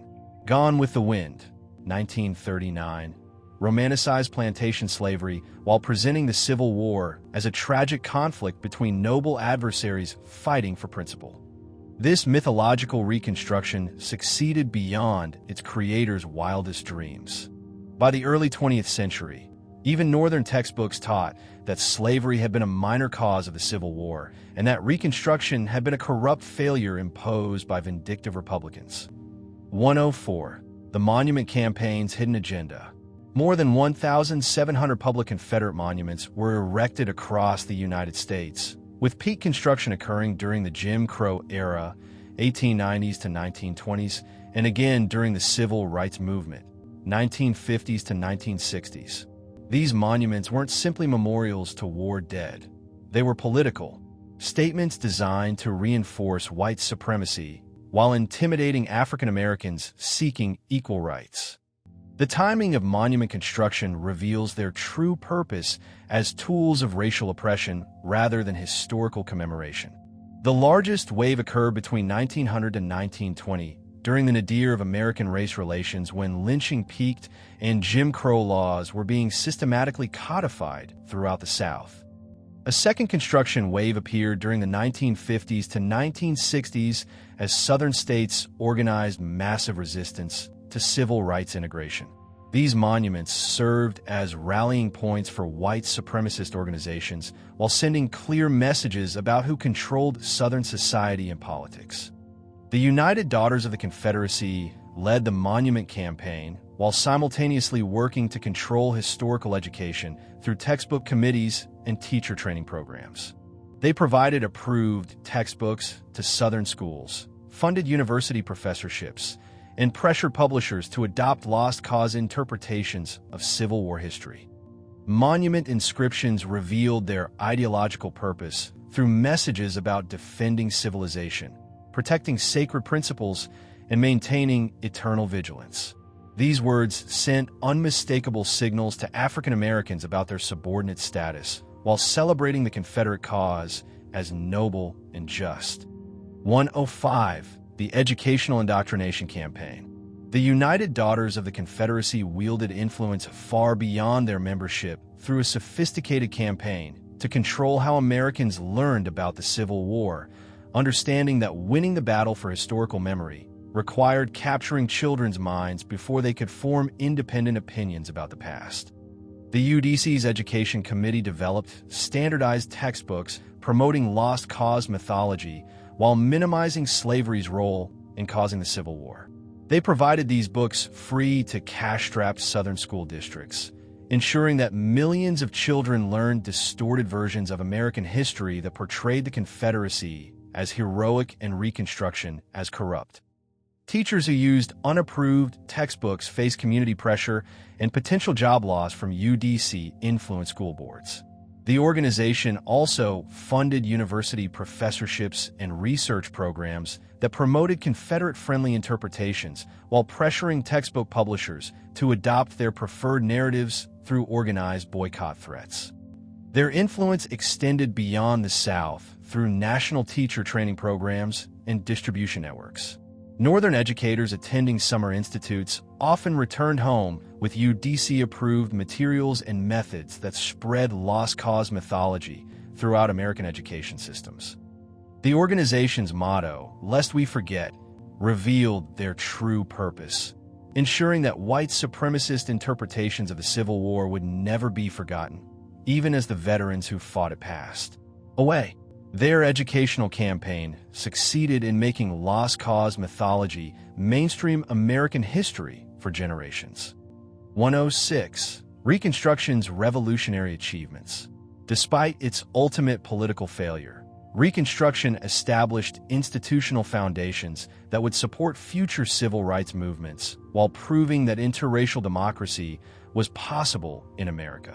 The era's achievements were systematically obscured by lost cause mythology, but they represented revolutionary changes in Southern society that benefited all citizens. Reconstruction governments established the South's first state-funded public school systems, creating educational opportunities for both races that had never existed before the war. These schools educated the first generation of African American professionals, doctors, lawyers, teachers, and ministers who would lead future civil rights organizations when the opportunity arose. The era also witnessed founding of historically black colleges and universities that became centers of African American intellectual life and leadership development. Howard University, Fisk University, Morehouse College, and dozens of other institutions trained leaders who would challenge segregation and discrimination throughout the following century. Infrastructure improvements during Reconstruction included massive railroad construction that connected the South to national markets while spurring economic development. New state constitutions included progressive provisions like women's property rights, debt relief for poor farmers, and expanded voting rights that benefited all citizens regardless of race. Perhaps most importantly, Reconstruction proved that African Americans could participate effectively in democratic government when given genuine opportunities. The more than 2,000 African Americans who held office during Reconstruction demonstrated competence and integrity that completely contradicted white supremacist stereotypes about African American capabilities. 107. The Compromise that Shattered Dreams. The Compromise of 1877 represented the most cynical political deal in American history, trading African American civil rights for Republican control of the presidency, while abandoning 4 million citizens to white supremacist violence and oppression. The secret negotiations revealed how easily democratic principles could be sacrificed for immediate partisan political advantage. Southern Democrats had been prepared to accept Samuel Tilden's legitimate presidential victory after he won the popular vote by over 250,000 votes and appeared to control enough electoral votes for victory. But Republican leaders offered them something more valuable than the presidency: complete control over Southern society without federal interference or protection for African American rights. The formal agreement included Republican promises to withdraw federal troops from the South, provide federal funding for Southern internal improvements, and appoint a Southerner to Hayes's cabinet. Informal understandings included Republican acquiescence to Democratic efforts to disenfranchise African American voters and dismantle civil rights protections. Rutherford Hayes honored every aspect of the agreement immediately after his controversial inauguration, ordering withdrawal of federal troops from South Carolina, Louisiana, and Florida. This action abandoned thousands of African American office holders and voters to white supremacist retaliation while signaling complete federal abandonment of civil rights enforcement. The compromise's consequences proved catastrophic for American democracy and racial justice.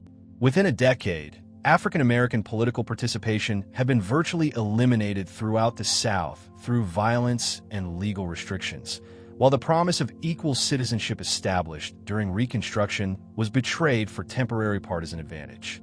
108. The Legal Architecture of Oppression. The Supreme Court's Plessy v. Ferguson decision in 1896 provided constitutional sanction for racial segregation through the fraudulent separate but equal doctrine, legitimizing a comprehensive system of apartheid that would persist for nearly 70 years while creating the legal illusion of constitutional compliance with equal protection requirements. Homer Plessy's carefully orchestrated challenge to Louisiana's railway segregation law had been planned by civil rights activists hoping to overturn discriminatory legislation through constitutional litigation. Instead, the court's 8-1 decision established legal precedent for segregation that would be used to justify discrimination in every aspect of American life. The separate but equal standard was fundamentally dishonest from its inception. Southern states consistently provided grossly inferior facilities for African Americans while using the Plessy precedent to justify separate schools, restaurants, theaters, hospitals, and public accommodations that were separate but never remotely equal in quality or resources. Justice John Marshall Harlan's prescient lone dissent proved tragically accurate when he declared that our Constitution is colorblind and predicted that the decision would prove as pernicious as the decision made by this tribunal in the Dred Scott case. His warning about stimulating aggressive race hate proved devastatingly correct.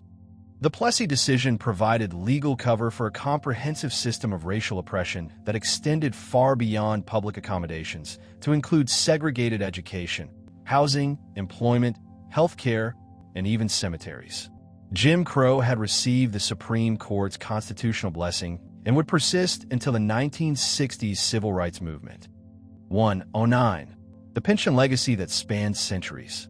The last Union Civil War pension recipient died in 1956, while the last Civil War widow passed away in 2008, demonstrating the conflict's remarkable generational reach across American history. Some dependents continued receiving benefits as late as 2012, nearly 150 years after the war's end, making the Civil War pension system one of the longest-running government programs in American history. Irene Triplett of North Carolina became nationally famous as the last person receiving Civil War benefits when she died in 2020 at age 90. Her father, Mose Triplett, had deserted from the Confederate Army to join Union forces late in the war, then married Irene's mother when he was 83 years old and she was 34, creating an extraordinary generational bridge. The pension system's evolution revealed changing American attitudes toward veterans' benefits and federal responsibility for citizen welfare.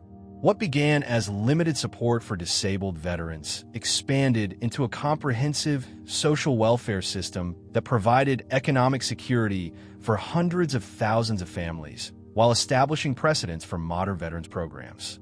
Veterans organizations wielded enormous political influence through their organized lobbying efforts, establishing important precedents for modern veterans benefits and social security programs. The Grand Army of the Republic's success in securing increasingly generous pensions demonstrated how organized veterans could translate military service into sustained political power. The system's financial impact was staggering throughout its existence. By 1910, pension payments consumed 45% of total federal revenue, making veterans' benefits the largest single item in the federal budget, while establishing the principle that government owed ongoing support to citizens who served in military conflicts. 110. The Monument Removal Battles. The placement of Confederate monuments in courthouse squares, city centers, and university campuses wasn't accidental. These prominent locations ensured maximum visibility and symbolic impact, while forcing African Americans to encounter daily reminders of their subordinate status in Southern society. The monuments served as rallying points for white supremacist organizations and constant assertions of Confederate values.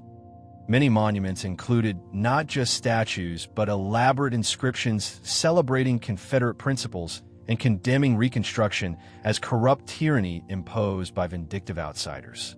These messages went far beyond honoring war dead to actively promote white supremacist ideology while presenting the Confederate cause as noble and just. The strategic timing of monument construction during the Jim Crow era and civil rights movement revealed their true purpose as tools of racial intimidation rather than historical commemoration. Communities erected Confederate monuments specifically to counter African American demands for equal rights while asserting continued white dominance. Recent efforts to remove Confederate monuments have sparked intense political battles that echo the original conflicts over historical memory and racial justice. Supporters of removal argue that public spaces shouldn't celebrate a cause founded on slavery and treason, while opponents claim the monuments represent legitimate historical heritage. These contemporary monument controversies demonstrate how Civil War memory remains contested terrain in American politics. The battles over Confederate statues reflect deeper disagreements about American identity, racial justice, and the proper relationship between historical commemoration and contemporary values that continue to divide communities across the nation. Continuing the legacy of America's defining moment. 111. The war's technological revolution. The American Civil War accelerated technological innovation at unprecedented rates, sparking advances that would influence warfare, medicine, communication, and transportation for generations.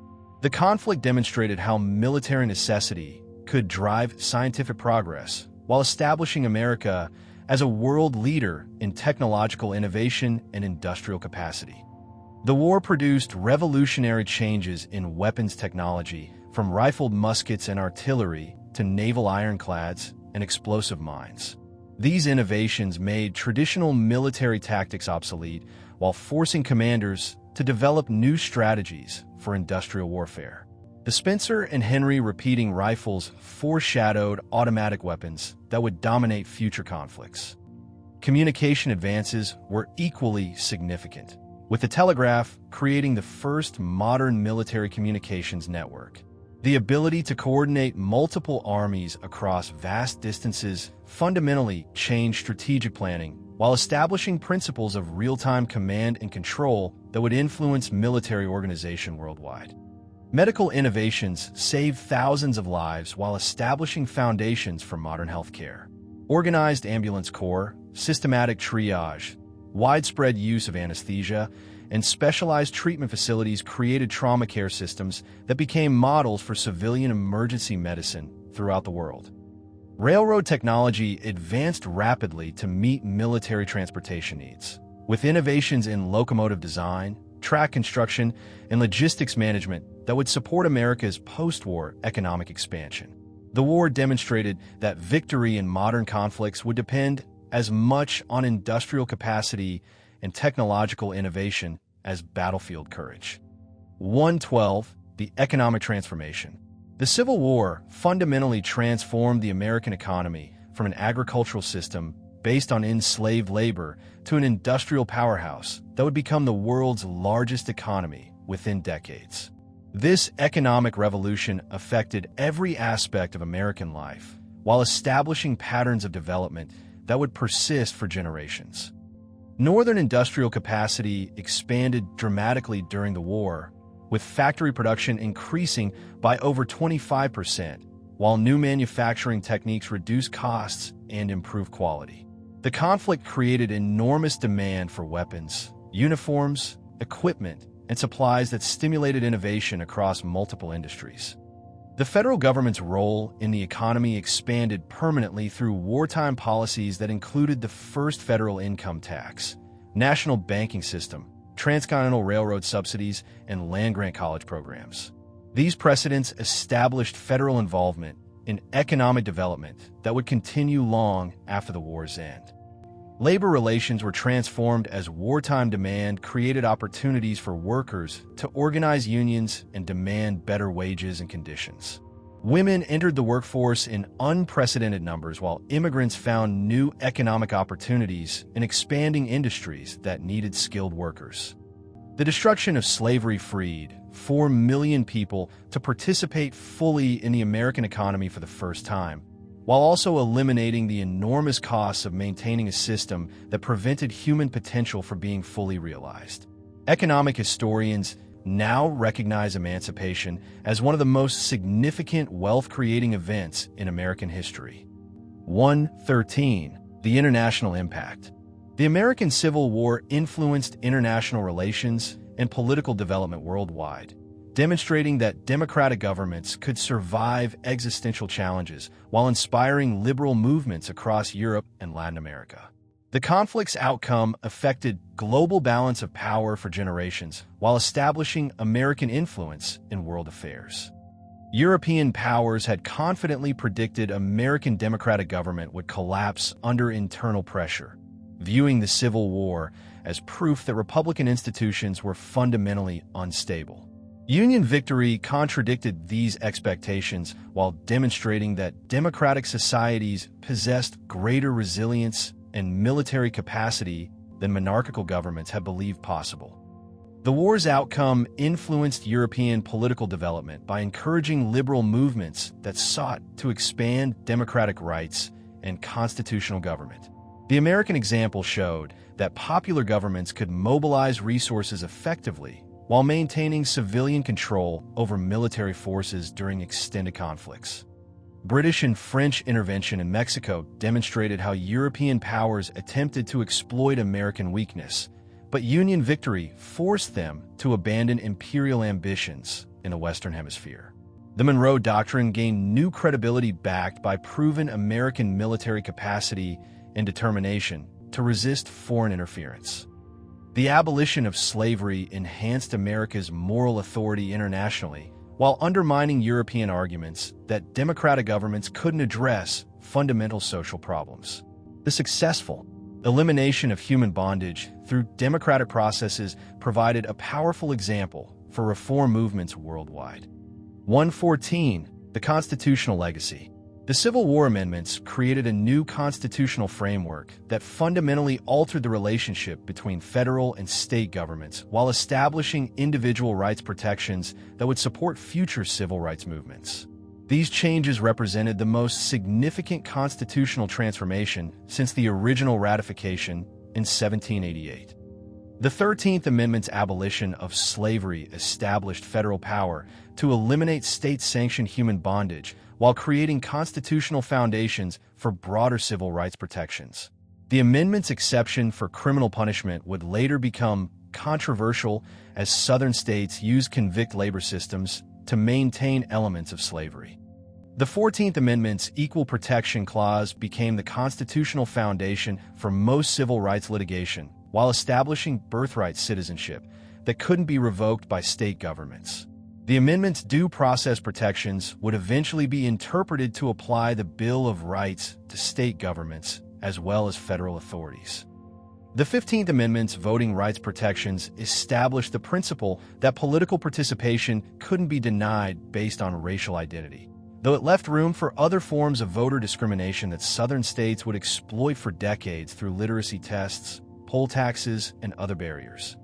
These constitutional changes shifted American federalism toward national power while creating individual rights protections that transcended state boundaries. The amendments provided legal foundations that civil rights activists could invoke when challenging segregation and discrimination nearly a century later. 115. The memory wars continue. Battles over Civil War memory continue to shape American politics and culture, reflecting ongoing disagreements about national identity, racial justice, and historical interpretation that echo the original conflicts. These contemporary disputes demonstrate how the war's legacy remains contested terrain in American society. Confederate monument controversies have divided communities across the nation, with supporters arguing for historical preservation while critics demand removal of symbols that celebrate a cause founded on slavery and treason. These debates reflect deeper disagreements about whose version of history should be commemorated in public spaces. Educational battles over Civil War curriculum continue in schools and universities, with ongoing disputes about how to teach slavery's role in causing the conflict, Reconstruction's achievements and failures, and the war's continuing relevance to contemporary issues. Textbook controversies echo earlier fights over historical interpretation. Political movements on both sides invoke Civil War rhetoric and symbolism to support their positions on contemporary issues, from civil rights and voting access to federal power and states' rights. The war's political legacy remains actively contested rather than safely historical. Popular culture continues to perpetuate both accurate and mythological interpretations of the Civil War through movies, television, literature, and digital media. These cultural representations shape public understanding of the conflict while reflecting contemporary values and prejudices about race, nationalism, and historical memory. 116. The unfinished business. The Civil War's promise of equality for all Americans remains incomplete despite the constitutional foundations established through Union victory and Reconstruction. Contemporary struggles for civil rights, voting access, and racial justice represent continuing efforts to fulfill the war's transformative vision while addressing its unfinished business. Economic inequality between racial groups persists despite legal equality, reflecting the long-term consequences of slavery, segregation, and discrimination that weren't fully addressed during Reconstruction or subsequent reform efforts. The wealth gap between white and black families continues to reflect historical injustices that the Civil War generation couldn't completely resolve. Political representation remains contentious as contemporary voting rights battles echo Reconstruction-era conflicts over electoral access and democratic participation. Recent controversies over voter identification, redistricting, and ballot access reflect ongoing disagreements about democratic inclusion that originated during the Civil War era. Educational disparities between racial groups continue to limit opportunities for advancement while perpetuating inequality across generations. School segregation persists in many communities despite constitutional requirements for equal education, reflecting the incomplete realization of Reconstruction's educational promises. Criminal justice reform movements invoke Civil War-era constitutional amendments while challenging mass incarceration systems that disproportionately affect African American communities. The 13th Amendment's exception for criminal punishment has become controversial as critics argue it perpetuates forms of forced labor. 117. The global democracy legacy. The American Civil War's demonstration that democratic governments could survive existential challenges while expanding human freedom influenced democratic movements worldwide and established patterns of international relations that persist today. The conflict's outcome provided crucial precedents for later struggles against authoritarianism and oppression. Union victory proved that popular governments possessed greater military capacity and social resilience than European monarchies had believed possible, encouraging liberal movements across Europe and Latin America that sought to expand democratic rights and constitutional protections. The American example showed that democratic societies could mobilize effectively for sustained conflicts. The successful abolition of slavery through democratic processes provided a powerful model for reform movements seeking to address fundamental social problems through legal and political means rather than revolutionary violence. The American precedent influenced anti-slavery movements in Brazil, Cuba, and other slaveholding societies. World War I and World War II leaders explicitly invoked Civil War precedents when defending democratic values against authoritarian challenges, arguing that the earlier American conflict had proven democracy's capacity to survive and triumph over threats to human freedom. These historical analogies shaped international responses to fascism and communism. Contemporary democracy promotion efforts continue to reference Civil War themes about democratic resilience, constitutional government, and the expansion of human rights. The conflict's legacy influences American foreign policy approaches to nation-building, constitutional development, and international humanitarian intervention. 118. The Veterans' Long Shadow. Civil War veterans shaped American politics and culture for decades after the conflict's end, creating patterns of veteran influence and government obligations that continue to affect contemporary military and social policy. Their organized political activity established precedents for veteran advocacy that persist today. The Grand Army of the Republic became one of America's most powerful political organizations, influencing elections and policy decisions throughout the late 19th century, while establishing the principle that military service created ongoing government obligations to veterans and their families. Veterans' pensions consumed enormous federal resources while creating the first large-scale federal social welfare system, establishing precedents for Social Security, Medicare, and contemporary veterans' benefits programs. The pension system demonstrated how military service could justify expanded government responsibilities for citizen welfare. Memorial Day and Veterans Day originated from Civil War commemorative practices while becoming national holidays that honor military service across all conflicts. These observances reflect the Civil War generation's success in establishing veteran commemoration as a permanent feature of American culture. Contemporary veterans organizations continue to use advocacy techniques pioneered by Civil War veterans, combining political lobbying with patriotic appeals to secure benefits and support for military personnel. The basic framework of veteran advocacy established during the post-Civil War era persists in modern veteran politics. 119. The lasting technological impact. Civil War innovations in manufacturing, transportation, communication, and military technology established industrial patterns that would dominate American economic development for generations while positioning the United States as a global technological leader. The conflict's technological legacy influenced everything from factory production to medical care. Mass production techniques developed for manufacturing weapons, uniforms, and equipment became foundations for post-war industrial expansion that would make America the world's largest economy. Standardized manufacturing processes and quality control methods pioneered during the war influenced industries far beyond military production. Railroad development, accelerated by military necessity, created transportation networks that supported Western expansion and national economic integration, while establishing engineering and organizational principles that influenced global railroad construction. American railroad technology became a major export industry.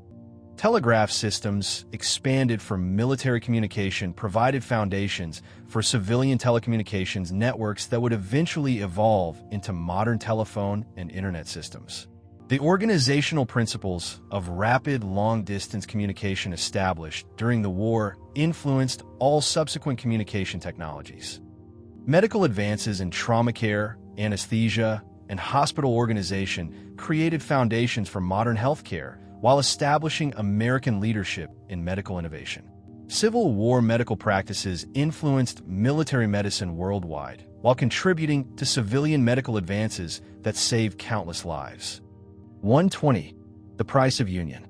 The American Civil War's human cost of over 620,000 deaths represented proportionally the bloodiest conflict in American history, touching virtually every family while demonstrating the enormous price paid for national unity and human freedom.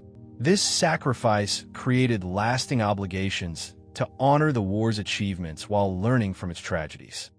Casualty rates reached levels that modern Americans can barely comprehend, with some regiments losing over 80% of their men during single battles. Entire communities lost their young men, creating demographic impacts that affected regional development for generations while bonding survivors through shared sacrifice and grief. The psychological trauma of industrial warfare affected veterans and civilians for decades after the conflict's end, though contemporary medical understanding of mental health was insufficient to address what would now be recognized as post-traumatic stress disorder. Many veterans struggled with alcohol, depression, and social adjustment problems. Families torn apart by conflicting loyalties faced decades of reconciliation efforts, particularly in border states where neighbors had fought on opposite sides. The personal costs of political division provided lasting lessons about the importance of national unity and democratic compromise. The enormous financial costs of the war required decades of federal spending to honor pension obligations while rebuilding destroyed infrastructure. These expenses demonstrated that military conflicts create long-term obligations that extend far beyond battlefield victory or defeat. 121. The international recognition. European powers' recognition that the United States had emerged from the Civil War as a major world power fundamentally altered international relations while establishing American influence in global affairs that would continue expanding through the 20th century. The conflict demonstrated American capacity for sustained military effort that impressed foreign observers. British and French leaders who had confidently predicted American collapse during the secession crisis were forced to acknowledge that the United States possessed greater political stability and military potential than they had recognized. This reassessment influenced European policies toward American territorial expansion and commercial competition. The successful resolution of post-war diplomatic crises, particularly the Alabama claims arbitration, demonstrated American commitment to international law while establishing precedents for peaceful dispute resolution that would influence global diplomacy. These settlements enhanced American diplomatic credibility worldwide. American industrial capacity revealed during the war impressed European observers while establishing the United States as a major competitor in global markets. The technological innovations and manufacturing capabilities demonstrated during the conflict positioned America for post-war economic expansion that would challenge European dominance. Military observers from European armies studied American tactical innovations and organizational methods while recognizing that industrial warfare had fundamentally changed military requirements. The Civil War's lessons influenced European military planning for decades while establishing American expertise in modern warfare. 122. The Women's Rights Foundation.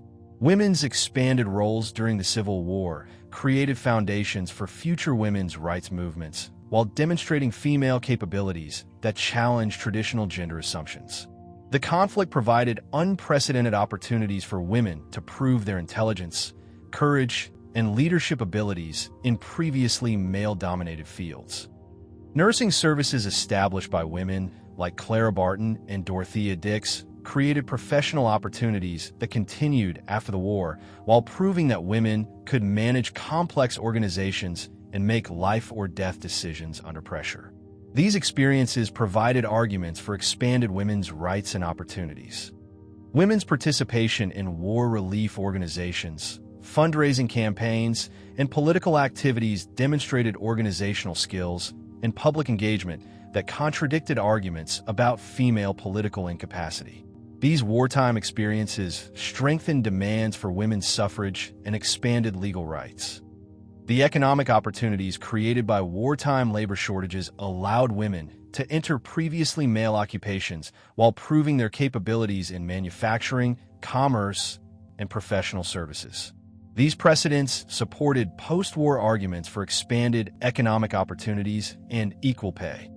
Women's rights leaders explicitly invoked Civil War service when arguing for political equality, pointing to female contributions to Union victory as evidence that women deserved full citizenship rights, including voting.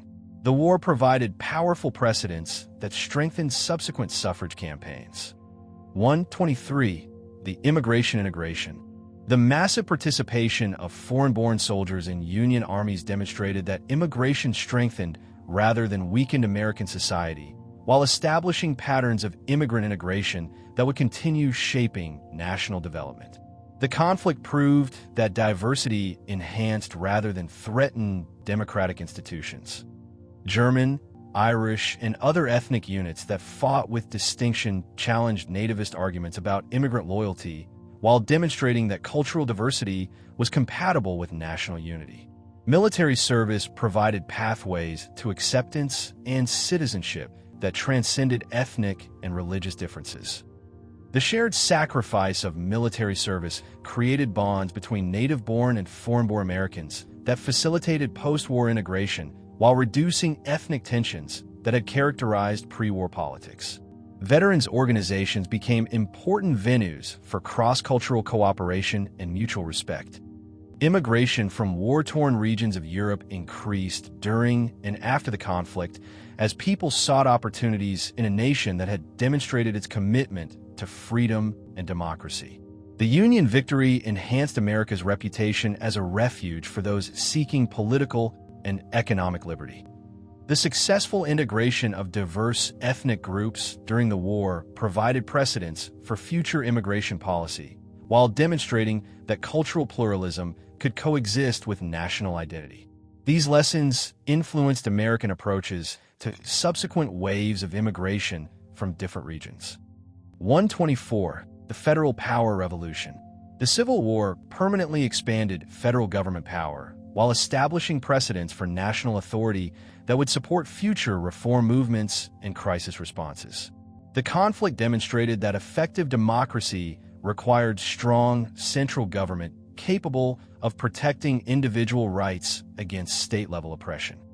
Wartime expansion of federal authority included the first national income tax, centralized banking system, draft laws, and extensive regulation of commerce and communication. These precedents established constitutional foundations for later federal interventions in economic and social policy. The successful coordination of massive military forces across continental distances proved that federal government could manage complex national enterprises while maintaining democratic accountability. This administrative experience supported post-war arguments for expanded federal responsibilities. Constitutional amendments ratified during Reconstruction established federal power to protect individual rights against state interference while creating legal foundations for future civil rights enforcement. These changes fundamentally altered American federalism in favor of national authority.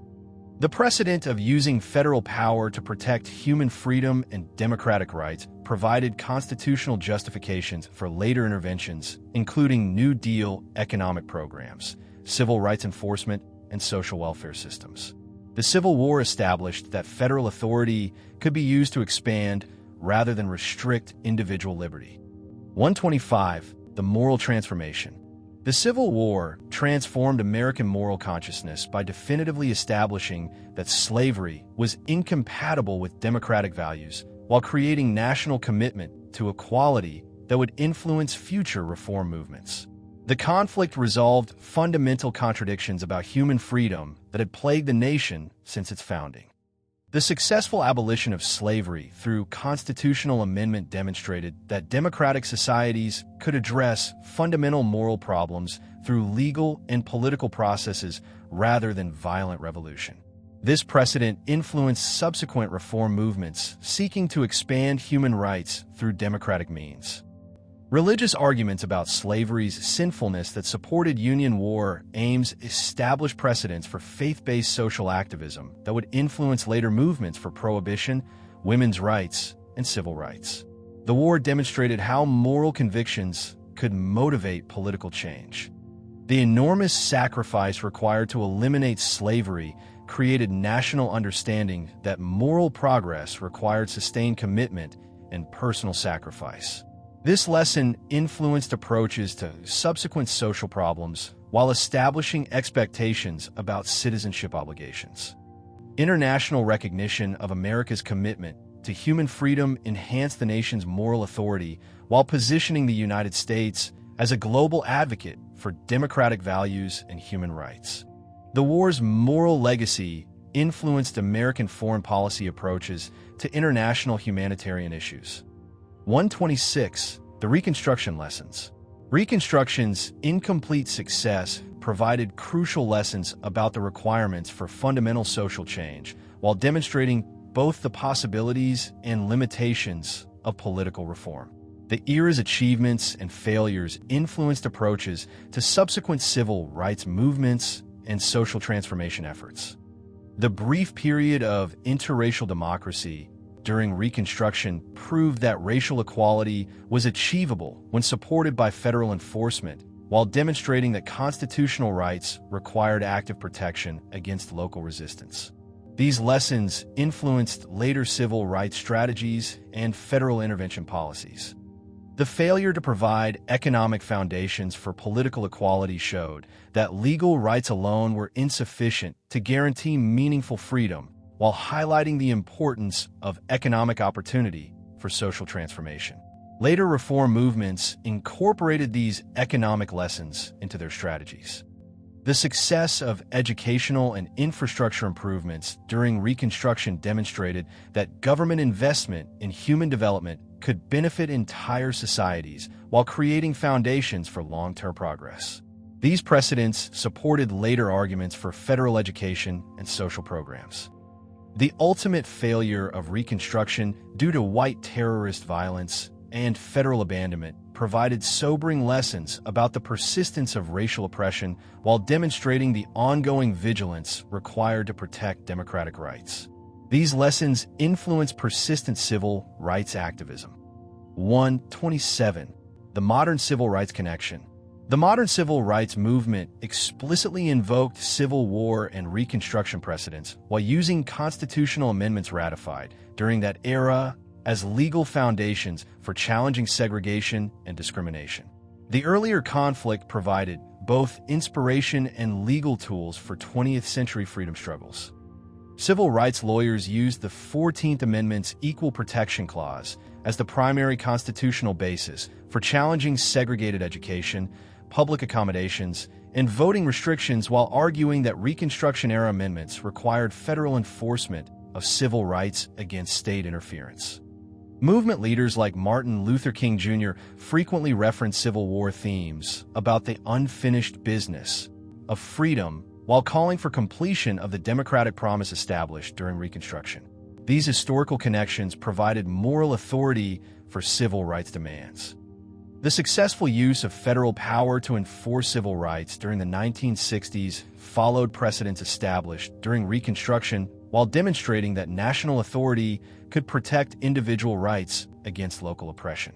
Federal intervention patterns pioneered during the Civil War era influenced contemporary enforcement strategies.